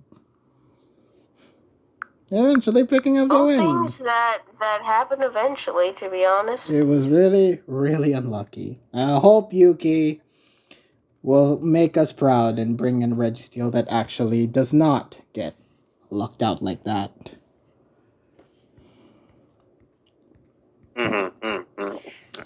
Or bring I think there mons should that be a support maximum, it better. a 16 turn maximum here, I think. A bit, yeah. Yeah. Good thing it lasted 12 turns. we have to see what happens after the 16 turn limit, That's true. All right, next. No, they weren't playing on Dawn, so there was no limit actually. Oh, no. Yeah, Right. unfortunate. That's unfortunate. Next up, we have the Rans game between Beta Thunder and Riceman. Well, first off, we have the good ability distribution between the two early on in the first few turns of Game 1. Beta using Defiant against the Intimidate that Ricey brought, and Rice using Sap Sipper to protect itself from Brute Bonnet's Spore and Seed Bomb, making it useless. But it wasn't useless. It was useless in putting it to sleep and doing grass moves, but it had Sucker Punch in close combat, which Beta Thunder utilized to its full potential, killing Luxray immediately. Or no, not Luxray. Yes, Luxray, actually. Sorry. The Luxray was dead, and then Cleavorn's Zebstrika. Terra Fighting also helped, and before dying to Zarude's Power Whip on turn 10. Then Barraskewda ultimately carried on, despite being Toxic Spike, beating Glamora via crit close combat and doing heavy damage to Mewtwo before the forfeit win by Beta Thunder. Game 2, we saw Beta's Araquanid having kind of a tough time early on, being charmed by Gothitelle before falling to the Quiver Dance Blossom, who then Strength Sapped and Giga Drained it for the kill. So it was looking good for Rice there. Rice then continued his momentum, beating the Arceus Poison with Weirdeer and Gothitelle's Psychic Noise, but then lost it due to a Alolan Persian setting up on a hard switch-in on turn 24 and Okoing for Alligator before losing the Terra to the Terra Blossom. And then the final turns, we saw Beta Thunder pick up the final kills with the Terra Ground Salamence, beating the low health Gengar, activating the Moxie, and King Gambit surviving the one Sucker Punch it did before killing it to win. What else to say? Beta Thunder performed well. Yep. Alright. Okay. Next up, the penultimate game, we saw Roche versus Penter in Ubers. Now, this is the game you were talking about, PokeArt, with the Groudon mishap, but we'll get to that. Yeah, Oh, I wow, think it's the we're Misty coming Terrain. quite late. I think it's the Misty What? Terrain. It's the Oh, Misty. Misty Terrain was up! Oh, right! So, Roche and Penter first sent out their mons. Misty Terrain was up. The Calyrex claiming the first kill by leech seeding Cramorant and subbing, gaining Penter the immediate advantage before dying to Yveltal. And then after Groudon, O-Code Zygarde with Z Tectonic Rage, Zacian returned the favor by its own Z Tectonic Rage to kill on it on the next turn. And then Penter tricked its Scarf with its Tapu Fini against Roche's Zacian, keeping the momentum, then beating it with Zekrom's Bolt Strike after it tanked a crit close combat, which was an initial scare, but Penter ultimately picked up that with a Dragon Dance boosted Bolt Strike. And then Groudon managed to stall out all recover PPs from Arc Water and hit Precipice Blades every single time. It never missed a Precipice That's Blade. impressive, yeah. I just know Roche was like begging, please miss, please, just one miss. Then the one miss from the Precipice Blades, yeah. Yeah, it never let up. It never missed the Precipice Blades. We got all the opportunities to hit and to eventually stall out the recover PPs. Before, albeit it died. Yes, it died later on to it by the Earth Power on turn 36. But then Zacian just took care of it. Then Fini took care of Yveltal towards the end. Ultimately, Penter won. Yeah, the Misty Terrain. I see why. I see why. Yeah, I forgot about that. Yeah, Misty Terrain was up, resulting the Cramorant not getting the Gulp Missile. The Gulp Missile Para. And finally, we have Bleehay versus Nashrock in LC Mix and Mega. 1 GG to my fellow Slackoff brother.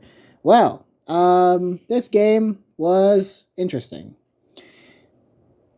Minfu critting Volibye hard on the first turn immediately, and setting up the weak armor.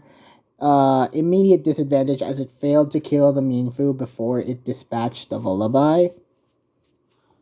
Then Arrokuda just became the revenge killer, OHKOing with the close combat against the Mudbray hard switch on turn 7. Red Orb Wattrel was the scare, probably the biggest scare when it comes to this meta. Crit killing the Volibye before Gligar ultimately OHKO'd it with Earthquake on turn 13. And then the final turns we saw Stunky beat the Sandshrew Alola with Temper Flare, and Chinchou trying to reverse sweep by crit killing Stunky and beating Arrokuda before a Scissorite Sandshrew Alola Ice Shard killed it, winning Bleehay the game. It was a very close game, but it is a very good game. Yeah. Nashrock wouldn't put that without a fight. Definitely worse. Definitely looking forward to seeing Nashrock perform better here in TPP. So does Spencer, by the way. Oh yeah, they're gonna be two standouts. Let me tell you. Yeah, they'll be like hidden gems for this for this team tournament. especially Penter. Look, I understand Nashrock and whatever, but like Penter? Penter can cook. Okay, don't deny that. Look, he was facing Roche, who is probably one of the weakest opponents he'll face if he continues in this tier. But it's just, just looking forward to seeing more cooking from Penter, I think. I'll look forward to that. Okay, maybe. I don't expect a ton more wins against the likes of FC Taka or our own Bobsy Ken, though. Oh, that should be an interesting match. So, after that whole recap, let's move on now to predict, shall we? Yes. Sure. Alright, let's start off with me not predicting, and I'll let you guys predict. It is the Rustboro Revovrooms versus the Ceaseless Ceruledges. Okay. Should I start off with Velcroc duking out against Glalie Goes Boom? What are your thoughts here? I don't really know who Velcroc is, but I know Glalie, well, I know who Glalie is to some extent, so, unless someone can give me a little insight on Velcroc, I'm inclined to pick Glalie. Although, I know Velcroc just a while. He's one of those regulars in OMMs. Really? Okay. Yeah, he's one of the regulars. He pretty much plays almost every OMM he can find. He could even play LCM&M in that regard. Wow, he's an all-rounder. LCM&M or even Cam of Chaos. We've had tour matches against him. Damn. But in case of OKAA, yeah, I'll still go for Glalie Goes Boom. Well, here's the thing, guys. And I think I think AGBT is going to cook anyway, so Glalie Goes Boom, maybe, may not have that without a fight. So yeah, I'm still going for Glalie Goes Boom. Okay, well, Alright, me too. Alright, yeah, Velcroc is basically, he helps around with the build as well, but yeah, again, I will not predict for my own team, but I'm rooting for the guy. And he's going up against a pretty tough opponent who, could have done better last week, but yeah, given the team that he had, not really surprised. Okay, cool. Alright, Camu Chaos is next. We got the Hisui region Wait, versus... you didn't hear the in a pick. Oh, right. We have the fourth member. We randomly picked Velcroc. Okay. Well, how confident. Alright, next up, Camu Chaos. We got the Hisui region versus TTT Tech. Both of them, both of them have their wins against two of the most well-known players in the said metagame, such as the Hisui region. Well, he's a council member, of course, but he beats the Dragon Master.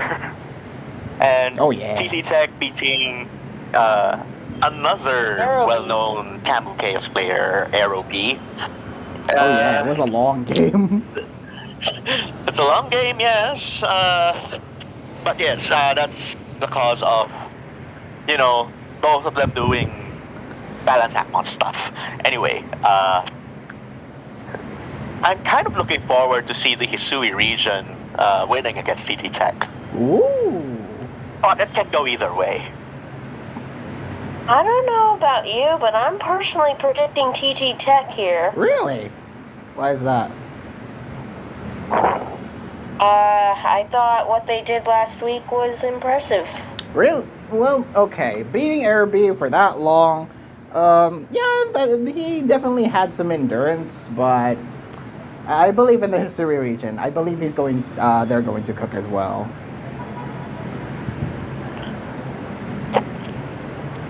All right. I'm still looking forward to this match. All right. Because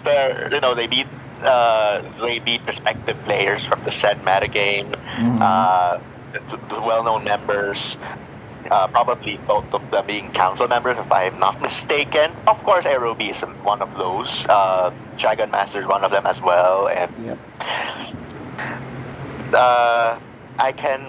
I'm still looking forward to this match. What does Pick say? I'm betting Hisui region. I'm betting for Hisui region. I know Okay. TT Tech.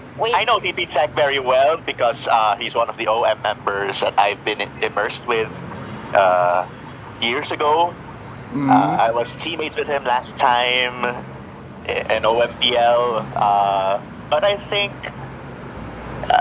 his knowledge would be with Balance Hackmons maybe dial down just a notch, just to become an expert in this metagame, in Camp of Chaos rather.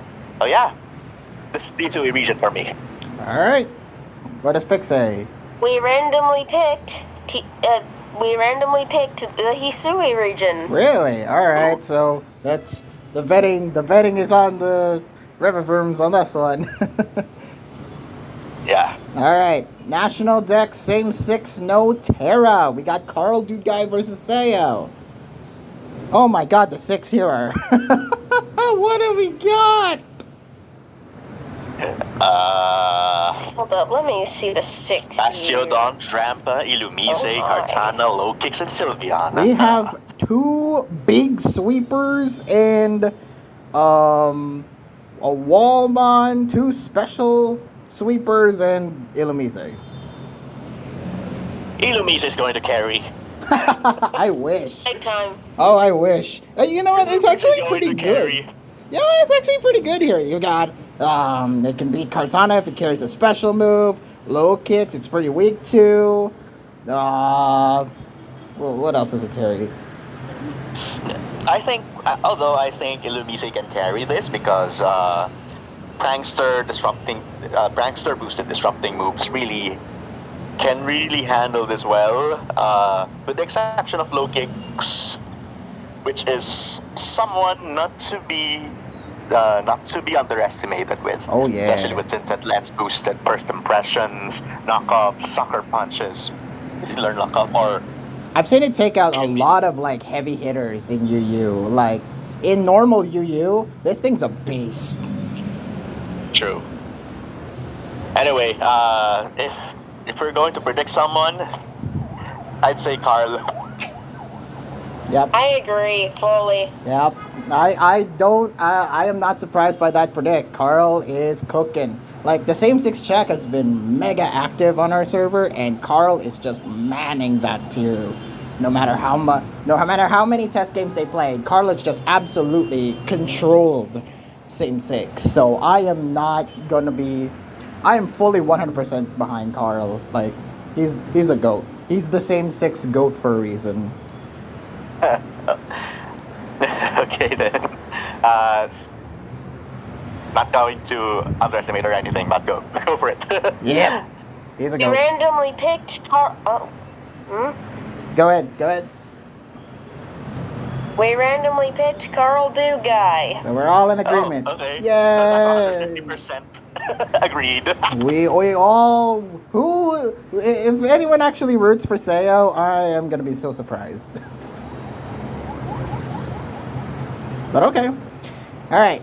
Bring 12, pick 6, shared power random battle. We got Rice Man, the other Rice Man, versus Irpachuza.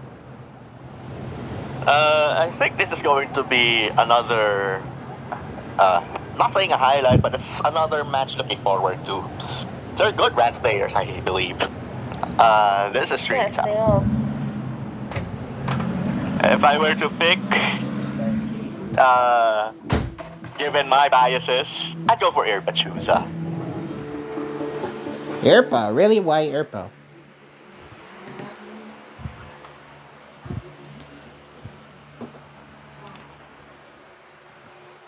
Why Irpa? I'm known him for a long time, and then Riceman comes in. Like I actually didn't know Riceman numbers until OKR mentioned that to me Really? or something. Yeah. Yeah, I mentioned them being a possible Rams pick for the draft. Interesting. So, yeah, Rice can absolutely play Rams. Yeah, it's something I'm looking forward to. So, what does PokeArt Like say? I give a 45-55 odds to Riceman and Irpachusa here. Alright, that's good odds. PokeArt, what do you think? My gut is saying Riceman, actually. Really? Alright. Betting against the presumable Irpachusa. I'm gonna let you in on a little. Alright, I'm gonna let you a little in on a little secret, guys. Riceman actually doesn't know who Irpachusa is. What? Yeah. Despite being in rants for a really long time, I don't think he's actually that aware of how good Irpachusa is at battling, so I had to remind him. Oh my god, you're making me reconsider. Is this like their first time duking out with each other? Well, it's not necessarily. I don't think so, but it could be a possibility. Hell, he didn't know me either before coming into this team. But yeah, Oh. Yeah. Well, it's not like Okay. you're a well-known smoking player, Miko. I think that's a little good. more That's understandable. fine. That's fine. I'm not really known amongst the circuit. That's fine. Not to mention, I've battled Irpachusa many times, but in different metas, not ranks. Oh yeah, I have battled Irpachusa before. He's good. Rice numbers. Please pay attention. Yeah. All right. What does Pick say? We randomly picked Irpachusa. Oh God. Good luck, Rice numbers. Please. All right. This one I'm genuinely worried about. Gen 9 Mystery OU, Floir versus Starreal. Oof. Given with Mystery OU's new idea that we forgot to mention that. Euphanos, since you suggested the Mystery OU tier, please explain what Iron Chef is.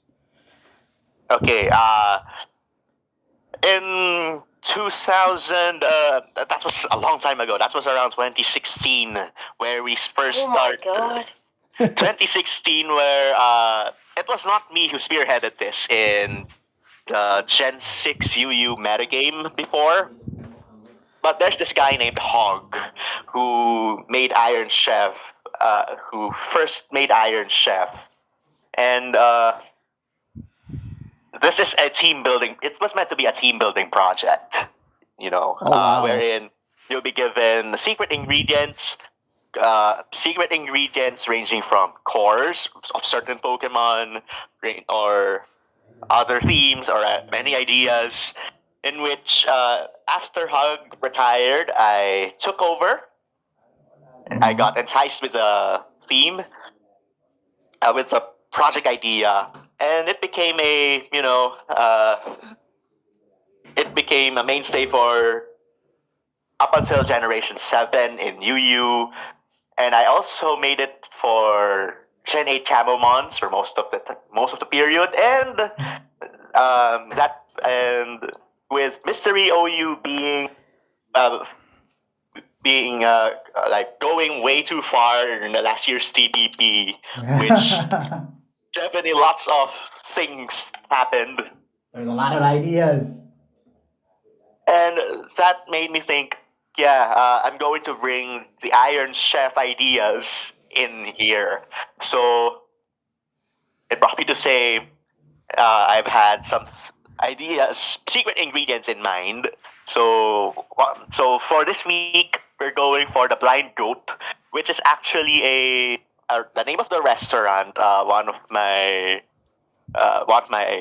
culinary idols, the blind master chef Christine Ha, established.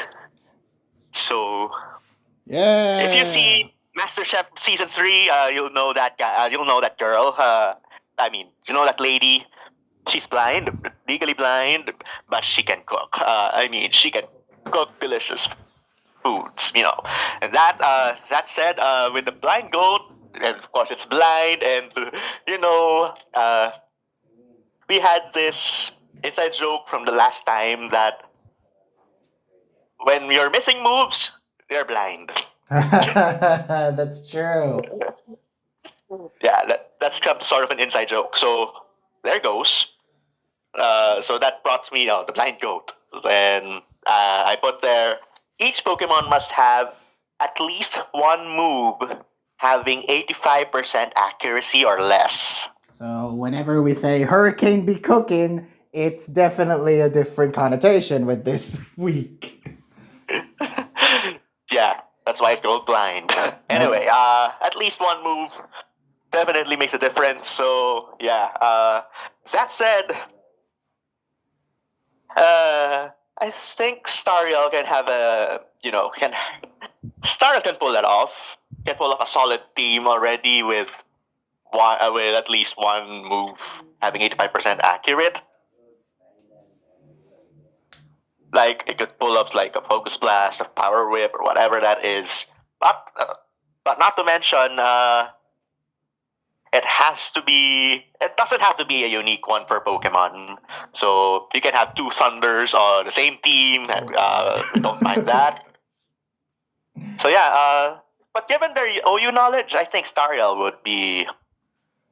I would pick Stariel over Floor. Sorry, Stitch. It ain't just for OU knowledge. Stariel's just the better player too. Oh God, one of the most legendary OU players in TPP. Not just in TPP, just all of Smogon by this point. Like Stariel's one of the best OU players in this server. Yeah. We're gonna prep hard against Stariel for this one. So Floor better be having some cooking. And the cooking is actually real in this one because it is Iron Chef. Floor has got to be the Iron Chef.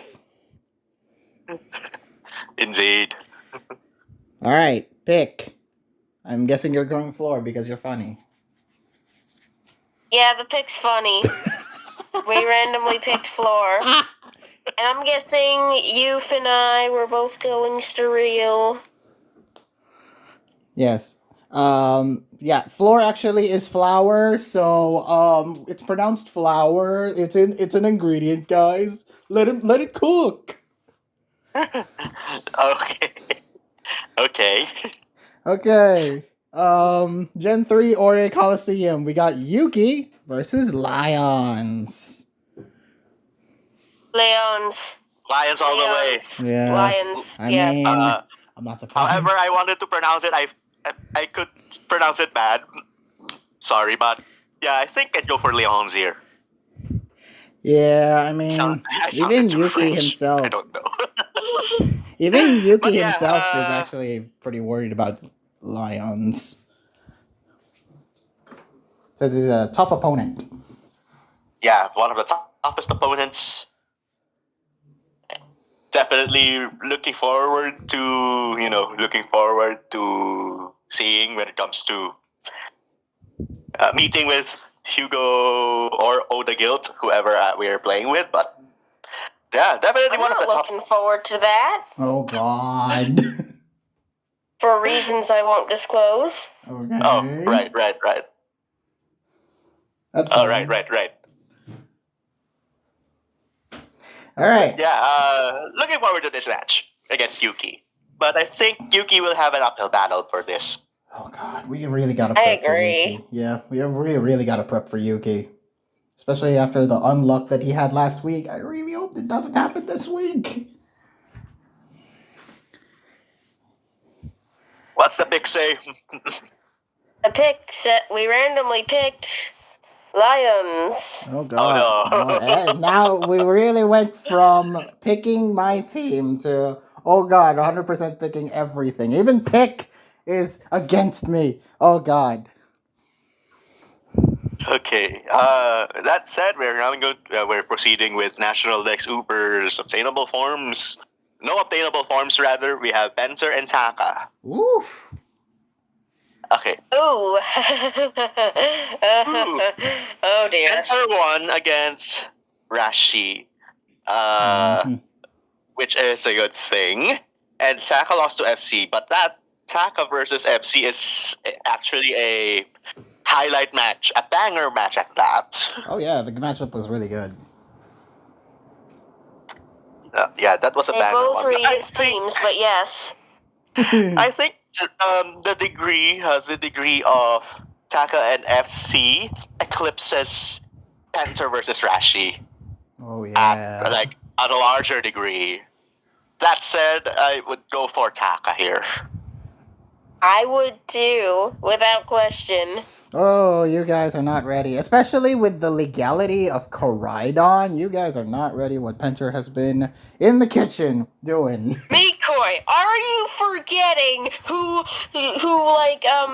pioneered the legality of Koraidon? I It know. was Taka! I know, which scares me even more, but you know what? I have faith. You're screwed, Mikoi. He has access to it now. He's gonna cook with it. You're not ready for I him. know, but I have faith. How do they call this? I don't really even mind Koraidon being freed, especially with Fars having that.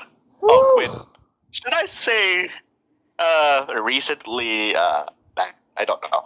But, yeah, our ND Ubers player last year had Koraidon in their repertoire for some reason. Oh, he utilized it very well, I would assume. Who was it again? Hmm? Who was your Uber's player last year? Fars. Oh, Farce of the Death. Oh, he was pretty heavy into Koraidon. He does, yeah. He does have Koraidon in his repertoire. But not as frequent as I thought it would be. Right. But it's still it was still legal that time, so yeah, I don't mind. Yes, it was. Right. Okay, so what does Pick say? We randomly picked Taka. Oh God. Okay, Penter. I hope what Penter's been building. I've seen the team. Ooh, it's kind of scary, honestly. It might put Taka in for a fight. All right. LC mixing Mega Bleehay versus Scarlet. This one, I think you'd be pleased here, Mikoi. Mm-hmm. Yeah. I go for Bleehay here. Scarlet doesn't play this tier. Oh, immediately. Yeah, go for Bleehay here. I mean, council member versus person who I'm pretty sure doesn't really play it. He does play LC. They do play LC, but not with this degree. I mean, I'm not surprised. Gotcha. I'm not surprised you would go for Bleehay. I mean, he did dominate last week, so I'm confident. He didn't. It was an insanely close match. It was pretty close, but you know what? I'm pretty happy we got Bleehay, and you know what? And he showed it last week, so he is definitely motivated. I will say, Bleehay definitely motivated. I feel like Nashra kind of choked, but okay. Don't mind that.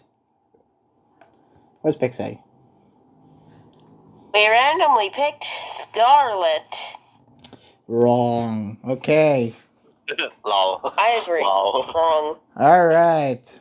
Now we've come to your team. The Limasawa Street Litwicks versus the Stupid Town Snoms. All right. Oh, you know what that means, Youth. We gotta shut up now. You know what? You can provide me some advice. You know, maybe. Yeah, but we can't. I'll just give some insight. Then other than that, we'll shut up. We'll sub out. We'll bench. All right. Gen 9 Poke AA Panu versus Rofna. Actually, kind of hyped about this one. Especially from the level that Panu... Exit to Rofna. That's wow. Two of the best players in the pool right off the bat. I mean, Yeah, Panu's gonna have a really strong lineup in the first few weeks. This is actually pretty crazy. Yeah. Yeah, he showed his dominant showing last week, and I'm really proud of that one. Oh Like, yeah. nothing saying, as a manager, I'm proud of his showing, but he really did. He really did his own work essentially. Oh he brought it last week, and Rafna too. Like both of them are insanely good in this meta. It's an insanely hype matchup for Poke AA, especially this early. However, I am gonna go against you, and I would predict Rafna because I think Rafna is much better here. Really now? Oh no. Whenever she does this, she always does the I have something in my pocket here. I know something you don't. Oh, I think that's what you mean. Oh no. Well, this is tough.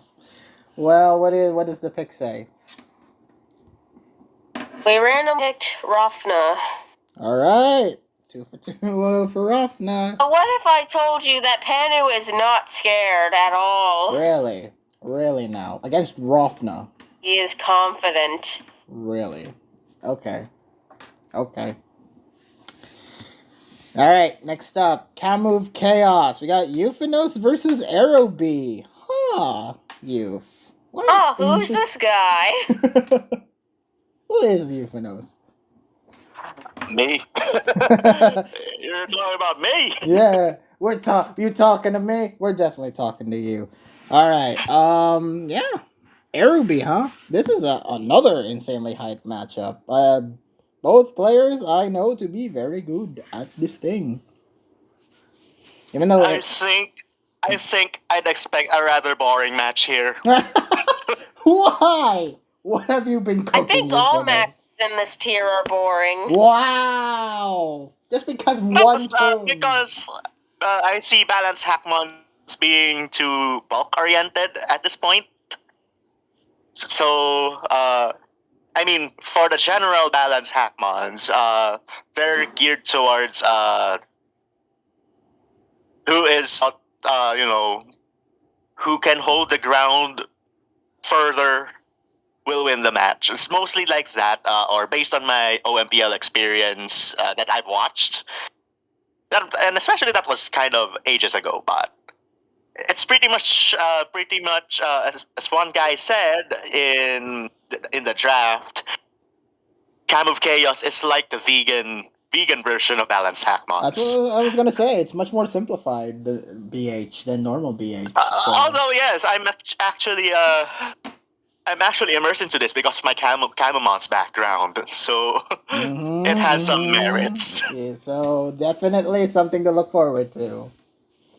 Yeah, I mean it's you might find it boring, especially with what error we brought against TT Tech last week. It turned like 93 turns. Oh please don't jinx it and actually do a 200 turn game, youth. Please. My eyes can only take. As much as I wanted to, but as much as I can hold the ground, I mean, as much as I don't want to, I just want to hold the ground for as longer as I could. Okay, well, I hope the team you're bringing is very, very good, especially because Aerobee is pretty tough to build against. Yeah, we have some ideas. Ooh, can't wait. We have some ideas. Who am I gonna pick here? You know what? I'm gonna trust you. I'm gonna go with Euphanos. Maybe because I think Aerobee tends to, misplay a bit, especially at crucial points, especially in that last matchup, I think. But, yeah. I think Euphanos is much better here. Congratulations, you get my seal of approval. Hey! I still can't get over with my match against Akira for some reason. Oh my god. We're gonna talk. Well, we already went in depth with that one. Oh my goodness. All right. Anyway. Alright, what does Pick say? Does it get your seal of approval too? They randomly picked Euphanos. Yeah. Congratulations, you. Oh. Hope I don't fail you guys. Yeah, bring it. But don't bring 200 turn Stollymons, please. Hey, if it happens, it happens. Oh. Can't help it. God damn it. Alright, next up, National Deck Same 6 No Terra, Dreepy versus Real Blazing, and these are the 6. Actually, pretty good Same 6, I'd say. With no hazard control. You gotta be kidding me. Yeah, yeah! Gastrodon's gonna go ham with that Stealth Rock and Spikes. And Amorous? Oh. Hey, shush, don't give anyone ideas. Well, I'm only laying the groundwork. It's either spamming hazards or spamming the boots. I don't know. Right. Hey, you! That's sorry. well, those are some ideas. I'm not saying they're the ideas. We're just speculating and possibly mind warping, you know? Yeah, Maybe but that coming from a team manager could be taken as that's why you actual gotta be more info. careful. Yeah, you gotta be more careful in saying stuff. Because sorry about that. All right, don't worry. I expect good cooking from Dreepy here because I'm gonna expect something like Iron Leaves being the sweeper or maybe a surprise sweeper. Who knows? Yeah, this is looking like a pretty good Same 6. I expect to see a lot of Enamorous usage. In terms of Can attest. I can attest. Yeah. Sorry. Yeah. And Rabska, of course, gonna be clutching with that Revival Blessing. In terms of these two, I have battled both, and I can definitely 100% say that Dreepy Airlines wins. 100%. No doubt. I am not impressed with Real Blazing, especially during TP days when I was still active. I was not really the biggest fan of Real Blazing's skill, but I am good insight. That was a valuable insight, to say the least. Yeah, pretty much. For us, I think. Well, he's been pretty mid, I think, in terms of Same 6. But JP Airlines, pretty good. I mean, last week already showed that they are absolutely confirmed, locked in with this tier. So I am 100% confident that Dreepy is going to win this week. That's very reassuring because first things one of our supports said when seeing the matchup was, "Oh, this guy's good at Same 6." Is he though? No, I don't think. In my opinion, nah. I think on my end, I've researched about Real Blazing because he was one of those people who tried out for us. And I just made some research about him. He's kind of okay in Same 6. Like, there's this one tour that he won all of them. He won all 3 of his matches in one tour. And then there's the other one, which is one of Sunday's tour. One of Sunday's tours. Yeah. He had a kind of negative record. Oh. But in that Same 6, that also featured some of the Ubermons, so lol. Oh, wow. Even Ubermons, yikes. Yeah, so, Dreepy for me, what does Pick say? We randomly picked Real Blazing. So, the pick is 100% banned from all tour games going forward. Alright, next up, we have... At the very least, this has potential to be close, but I'm of the opinion that the next match doesn't. No, not really, because we have Bring 12, Pick 6, Shared Power Random Battle. We got MG versus Medil 97. I thought I would pronounce him as Medil. Well, okay, you can probably say that. Medil.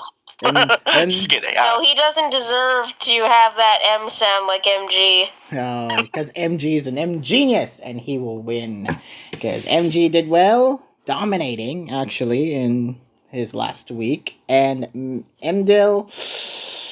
Nah. Medil did pretty bad last week. Sucked. You can say it. Actually, I saw MG said when I saw MG said when looking into the sky a little. He said, "Okay, if I lose here, I'm quitting Mons." He says that for every freaking player, though. I feel like Oh, no. I feel like he means it this week. I don't know. But yeah. So MG, you better win. I don't want you quitting Mons mid tour. Cancer inventory. Fuck it.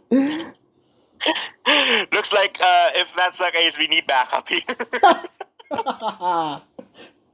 Alright. So, yeah, what does pick say? Hopefully it doesn't disappoint. It's a 50-50 shot.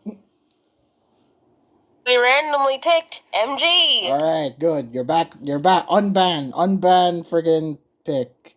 He's back in the room now. Alright. Mystery OU. Sasha versus Siphicon. This ought to be a pretty decent matchup. Siphicon lost versus Cyril. We don't talk about that. Sasha. I don't. Never mind. I was about to say something, but I retract the statement. So Sasha being slotted in Mystery OU. Alright. Yes, what about that? I mean, that's alright. Well, what was I I'd gonna like say? you to look at the roster and tell me who else would go there. I don't know. PokeAir 2004, I guess. I don't know. So no one. No, wow. So basically no one. Yeah, Sasha. No one but Sasha, I guess. So this is a decent matchup. Both players I've known to be pretty good at some. In some tiers they're pretty good. Sometimes some tiers they were pretty bad. But OU is just one of those mystery bubbles for Siphicon for me, because he tends to do great at the lower tiers, but and in the higher tiers, he's pretty good as well. But OU specifically, never really see him as a top player, honestly. But he is pretty good. He knows the meta. He knows how to play well. So does Sasha. So I'm going to pick, with a slight bias, I'm going to pick Sasha. Okay, good. I thought you were about to say Siphicon. I see Siphicon choking more. Okay. We randomly picked Sasha. Alright, we're all in agreement here with Sasha. Nice. Gen 3 Ori Coliseum. We got Drip Legend versus Oh the Guilt. Why is Drip Legend being slotted here? Well, we were anticipating the likes of BLJ Mario, 2X Noodle, or even Sundays in that regard. They literally have 3 players for the slot, and they slotted Drip Legend. Well, Drip also signed for Ori, if that's enough consolation, but I don't know if this bro even plays doubles. He's the 1v1 player for a reason. And I've never seen this guy play a good game of Mons in my life. Wow, that is some bold takes, woman. I'm sorry sorry, PokeArt, no offense. He's a good 1v1 player. Yeah, I've never seen him play 1v1 before. That's why I've never seen him play a good game. Huge rip. Sorry, I think Drip. he's part of the I'm sorry, 1v1 PL finals, I think. I think he won. I think he did win that, right? His team won? He's a circuit champion. He has a banner that says 1v1 circuit champion, yes. So, yeah. But given I'm referring to 1v1 PL though. Oh. Hold on. Oh, okay. But yeah, I mean, Oh the Guilt nearly choked last week. So, I'm still gonna pick Oh the Guilt though. I think the support is still there. Oh yeah, for the it's confirmed. He's one of the finalists in 1v1 PL. Okay. It's ongoing, by the way. Oh, okay. But Yeah, I'm picking Older Guild. I think much better at doubles than Drip Legend. So, and he's got the support the guild actually plays this. Even though he nearly choked last week, but let's move on from that. Hey, apparently he lost game 1 to something that was a little beyond his control. Fine. All right. And if you want to know what I'm talking about, I know. Apparently, due to timer, it picked his 4 mons automatically. Oh. Well, that's rude. Oh. No, that's rude. Right. And not to mention, I think Drip Legend has a lot of support from his army of Ori Coliseum peeps. Yeah. Oh yeah, that's kind of true. That could be So yeah, but we're not without support ourselves, okay? You just I don't know if you know, but like I know, and I'm not saying anything. All right. Okay. All right. Carry on then. What does pick say?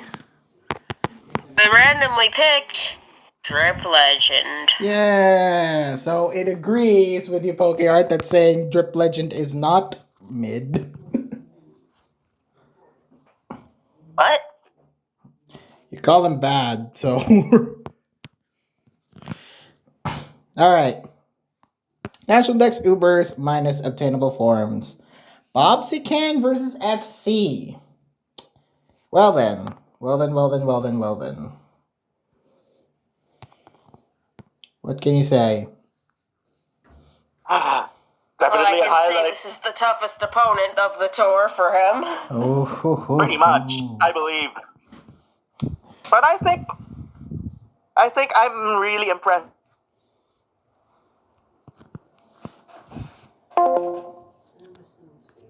Impressed with Bobsican, even at the start of TPP, due to his energy, I believe. Oh, was he that active in active? He's like talking in every channel. Wow. Pretty much, yeah. The commitment. He provides some valuable insights in some of the metas that he was in. Of course, it's Snapdex for some reason, but yeah, he's basically been providing insight for every tier That's good. He's an all-rounder in that regard. Yeah, and with that, I really say I'm impressed. Where's Mikoy? I'm here. Huh? Okay. Sorry, so yeah, this one's tough. I mean, I like the energy. I do like the energy that Bobsican provides. That he's actively active in every single tier, never forgetting his own. Hopefully. Oh, definitely. Yeah. He did cook for himself first before providing insight for us. Actually. But yeah, I expect good things coming from Bobsican, but it's FC, dude. He's playing against one of, if not one of the strongest players in Ubers right now. Well, let's not forget our Andy Ubers player last year did beat FC, so anything can happen. Ooh. Ooh. Now that's some good insight. All right, I'm still gonna pick FC though. I think Lightning will not strike twice. Like FC goated player. Bobsican did pretty good last week, but I think FC wins here. I won't be surprised though if Bobsy wins, especially if he provides a really, really good team. I'm sure you've already seen Mikoi, but he is cooking. Oh yeah, I have seen. I can't wait. Anyway, what does Pick say? We randomly picked Bobsican. Okay. It wants to see that set. I'm not saying which set. I'm saying that set. LC Mixin. Well, I don't know what he's bringing, Mikoi. What I've shown you are drafts. I know. So that makes me. He's considering it. He's considering the thing. All right. So LC Mixin Mega Zastra versus Uta the Clown. I know who taught the clown, and he is pretty average, I'd say, especially in what I've played before in past tours. But Zastra, though, you guys drafted him for a reason, didn't you? Yes, we did. So Get supported by Yoru. So I expect to see good things in the LC pool. So Zastra to win, I'd say. I'd say Zastra is a better player of the two. So I'm going with Zastra. As you should. What does Pick say? We randomly picked Zastra. See? Everyone is in agreement. And you should be too. Alright, we can all now predict together in the one matchup of the entire round. We get only one. We have the Schrodinger Skitties versus the Tabu Typhlosions. Alright, starting off, we have Poke AA Miss Crisis versus Dragon Phoenix. I'm very sure. I'm very sure Poke Art is going to pick Miss Crisis.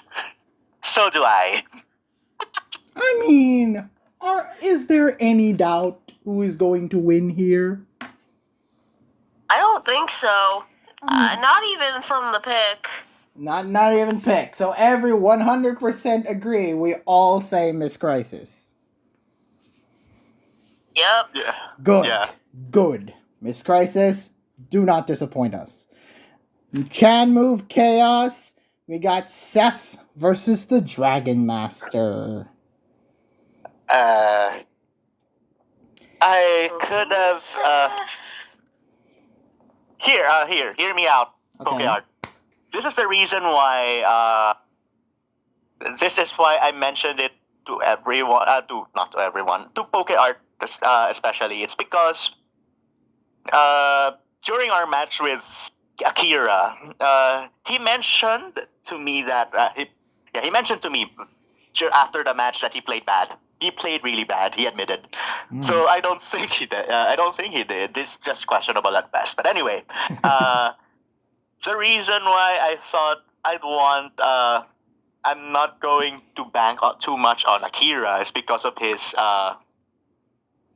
commitment on SPL that is concurrent to this tournament.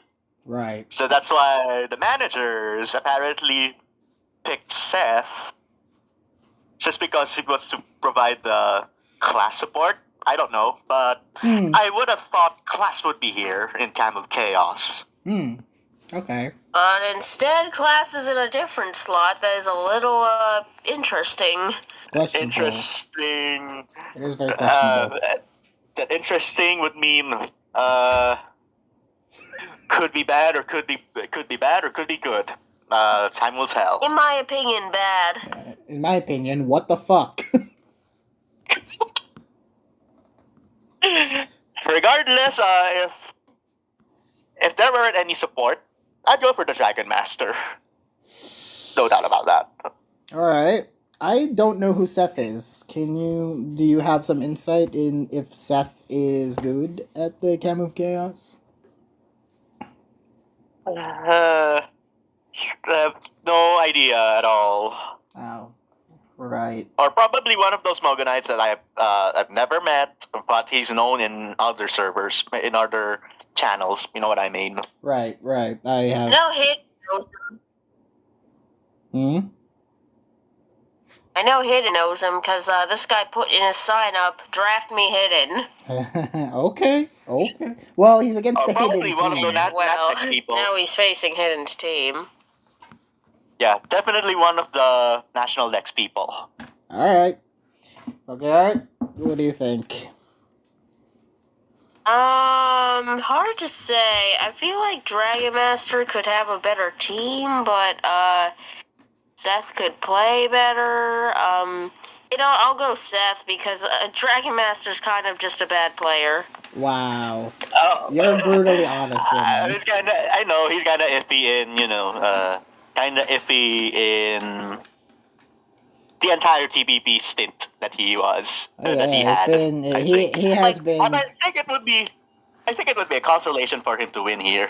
I'm gonna agree with you, Finos. Like, Dragon Master or Advata, in his PS username, hasn't been doing the best in terms of TPP records, but I think this one, I would say I would be more confident in him because this is mostly a build-centric meta. So, I'd say he has some ideas that could work, maybe just not executed very well, but I'm still gonna go with the Dragon Master on this one.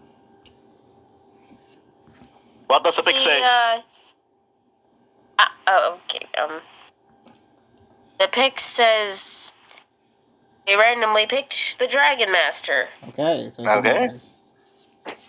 So are all of you picking Dragon Master except me? Yeah, it looks like Yeah. it. Look, I know Dragon Master got some unfortunate hacks last week, but he also just kind of played not good. He kind of sucked at keeping his mons healthy. Oof. I mean, you're not wrong. I mean, especially with last week, he brought an Aerobe team. Pretty much an Aerobe team. And he couldn't keep them healthy. Like, his opponent was healing his mons like every chance they got. Dragon Master was not. He was missing opportunities to do so, and he kept having to bring them back in to get them lower and lower, and like he wasn't taking advantage of opportunities, and like, that's not good player behavior. Well, hopefully he can improve, especially with this one. Hope he can bounce back. That's one thing. Yeah, hopefully he can bounce back. So I'm a little bit more slightly optimistic than PokeArt, so yeah. Alright. National Dex Same 6 No Terra Dex versus Lechen and the team. Webs.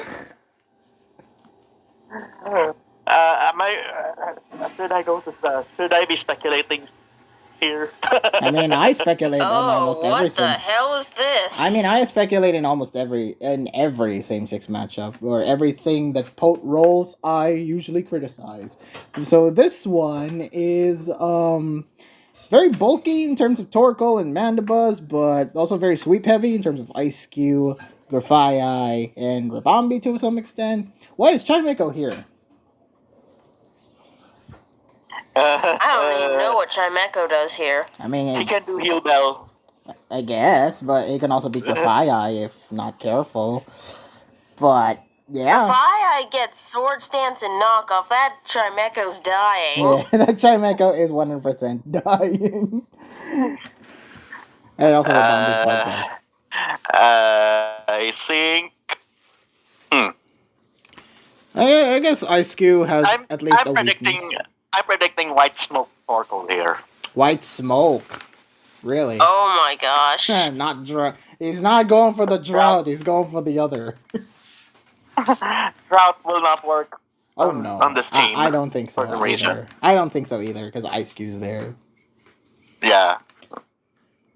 Anyway, yeah, Dex versus Lechen. I don't think this should be any surprise, to be honest.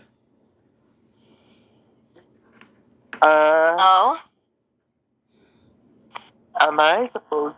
I'm not sure if. It's kind of tough to decide. Not gonna lie. I'm not sure if I pick Dex here. Really? But given his outlook toward last week's match against 3P, yeah. I'm kind of reconsidering. I mean, I'm still picking Dex here. Lechen's okay. He's okay. In terms of 7-6 though, the loss against Call of Duty I definitely stunk, but I think Dex has a much better chance of bouncing back than Lechen. Okay. I don't really mind. I don't really mind Dex here. Okay, so you're going Dex. Pokeart, what do you think? I'll go Dex as well. Although I expect a more creative team from Lechin. Please cook. I really want to see this cooking, especially with maybe you can make Chimecho work as a sweeper. Who knows? So yeah. No, not here. Fine. Okay. What does Pick say? We randomly pick Lechin. Okay. It trusts the cooking. It trusts the creative builds that you were expecting. So just to clarify, we're all going Dex? We are going Dex. All right. Okay. Bring 12 pick 6 random battle. Class versus Beta Thunder. I mean, what the fuck? Of all other people who could be slotted in the Rams, why Class? I wonder. I really want to see what it came about. Maybe he just wants to play the Rams. Look, we've been through this before. These guys don't know how to slot their players.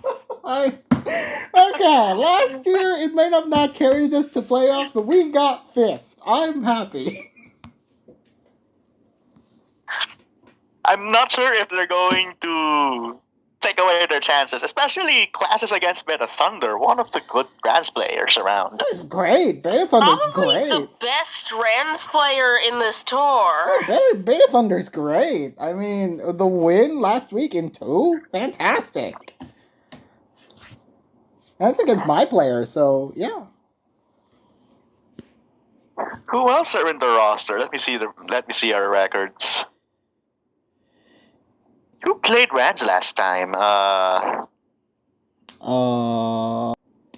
Yeah, I'd imagine Lupton would want to sub out, but surely there's someone there that's better. Well, because most of the players around here are, I'm not sure if they're some form of, I don't want to say randoms, randoms in a Rams meta game, but I think if they're spending 3K on a Rams player, you should go for someone else, not Class. Oh, yeah, definitely, yeah. So, I mean, every one of us is going Beta Thunder. Like, I'm not even going to hype it up. yeah, Beta Thunder all the way. Yeah. What does Pick say? We randomly picked Beta Thunder. Yeah, even Pick knows. Even the AI knows that this is a bad idea. So, please reconsider. Next up, Mystery OU, Mate versus Tempo de Anguria. Matty, or whatever. Anyway. It's Mate. It's Mate. Mate. Yeah, like Choto Mate. Mate. Alright. Mate Kudasai. Tempo de Anguria. So, Tempo de Anguria, so you saw the game against me last week, so... Yeah, I did. Well, what do y'all think about Tempo? Well, I just think you choked. I know! I'm sad. Oh no. Alright. But, yeah. Could he, against Mate, do you think he has a chance, Tempo? I think a lot of these people won through their opponents choking. I think. Yeah, Mate is one of those people. Especially we witnessed it against Sasha. Lol. But anyway, Yeah. now I'm torn. I'm thinking Tempo de Anguria here. Really? I kind of expected Tempo to play LC, but yeah, OU, I guess he has some level of knowledge, especially the grind. I played Tempo in OU before. He's decent. Okay, fair enough. Well, what do you say, Pokeart? I'm thinking Tempo simply because I'm not familiar with Mate. Right. Well, personally, I'm thinking Mate, honestly. I think Mate, yeah, the win against Sasha, he won because Sasha choked, but yeah, Bro thought he lost, too, when his own Mon was bulletproof, and he knew that the opposing Iron Crown had focus less. He wasn't aware of his own ability. I mean, he won. He still won with that clutch, so yeah. Yes, but he was not aware of it. It was not planned. It was not planned. It was an intentional clutch win. It's still going Latte, honestly. Like, against Sasha, I think they had a more competitive game than me versus Tempo. Yeah, but I just want you to take into account that they didn't know that they won and still made certain plays that would have guaranteed lost them the game if they weren't bulletproof. Well, we had to not know before he knew. Late realizations. The fake is actually real. Alright, what does Pick say? We randomly picked Tempo de Angoria. Okay.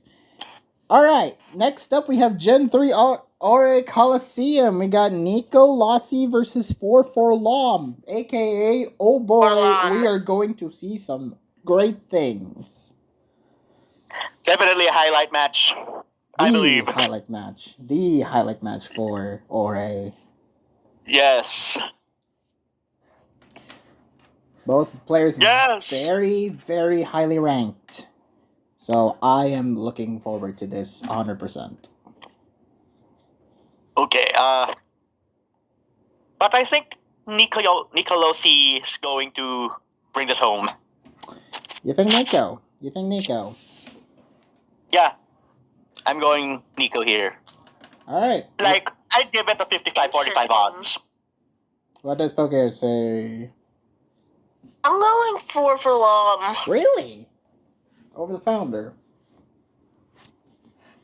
Hey, they're both really good. They're very good. I've actually heard more about 4 in terms of playing, though. They're freaking good. Both players are top of their game in terms of Ore Coliseum. So I expect a good best of 3 and not a shitty best of 2. Please, please, please. So, yeah. I'm going to say 4 as well, because they impressed me last week. But I will not be surprised if Nico wins. Not to mention the last week. We were against Ninja Snapple instead of Nico, which is you gotta feel relieved that you weren't facing Nico last time. a little bit, yeah. I was a bit relieved there.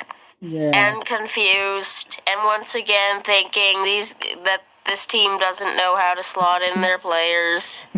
Yeah. Don't worry. Well, they'll figure it out. It's only week 2. Or they were just underestimating the guilt. Yeah, I would think so too. So what does Pick say? We randomly picked 4 Okay. Okay. I don't really mind him winning because it can go either way. Yeah, it really, really can go either way, so I'm looking forward. National Dex Ubers, minus attainable forms. We got Glory versus Runo. Interesting This is another pick that I want to. It's tough to choose because it's kind of mid, so to speak. It is okay. Again, it is very okay. 2 very okay. It's just okay. Players. It's not something I'd look forward to at this point. But if I were to pick, I'd go for Glory. I also because I have no idea whatsoever how Runo plays in Dex Ubers. I'll also go Glory. Me neither. I also go Glory in that regard. Like, the loss last week to Bobsican was tough, but I'm thinking Glory will bounce back here. Hopefully. Not unless with Runo's cooking. Oh, we'll see. But I don't really mind. I don't really mind Runo winning here because I really have no idea. It's just impress me, Runo. That's all. That is all I can say. Same here. As should be the moniker for every matchup. Just impress me. Okay, what do you say? I'm saying Glory, as I did earlier. Alright, so we're I all... wonder why Concept isn't slotted here. I Or don't know, Aiden. that's interesting. Why isn't Concept? I don't think he actually signed up for it. Really? Concept everything. He did. He was drafted for the Typhlosions at 6k credits. But did he sign up for Ubers? He did. Really? Alright. Oh. Okay. Alright, so what does... That's the biggest question for Hayden and the team. Why not Concept here? Oh, Concept. Oh, Or Concept's it's probably probably- saving his energy. Or it's probably because they have like 15 players and they have to slot everyone for each week, and it's just like 5 weeks short. That's you know. right. They have to slot in everyone. But, Concept could be, providing the support that Bruno needs. So, hey, you never know. True. We may never know. What does Pick say? We randomly picked Glory. Alright. So, last but not least, we have the LC Mix and Mega between Vampire and Nashrock. Hey, just checking. You picked Glory, right, Mikoi? I did. Okay, everyone picked Glory. And so... Nashrock all the way. So, what do we think here of Vampire and Nashrock? As I said, Nashrock all the way. Nashrock? I agree. I've seen Vampire play a bit, but I'm not really that impressed with their play. So, yeah, I'm gonna say Nashrock. I mean, they lost last week, but they can prove to be very, very good when given the chance. Yeah. So, what does Pick say? We randomly picked Vampire. Questionable. Like the all of the... Good? I mean, that's good in terms of bringing down the predict scores for Pick, because I think he kind of won. Well, actually, yes. PokeArt, have you actually announced who actually won last week for week 1? Oh yeah, I didn't announce that. Okay, I'll do that now. We're breaking tradition for a bit. Last week, the winner was... Okay, let me actually do the math real quick. I didn't do the math. 10 seconds later. Was Mikoi. Hey! Hey! I actually won? Yeah, you won. By how much? You got 11 out of 16. Oh, that's good. That's a good ratio. Good. You got 68% right. Damn it! Damn it! One away. Okay. Second place was me with just one less than you. 10 out of 16. Wow, interesting. And in last place was actually the Pick with 14 out of 24. That's great. I believe that was 58%. That's very great. Alright, so that brings us to the end of this video. Thank you for being a guest on. With pleasure. And thank you guys for liking, commenting, and subscribing. Click that notification bell so you wouldn't miss a video once they come out. Next week, we'll tackle Week 2 recap and Week 3 predicts. So, better be on the lookout. We're already in the mid of TPP. Alright. Thank you guys for watching. This has been Mikoi, signing out. Farewell.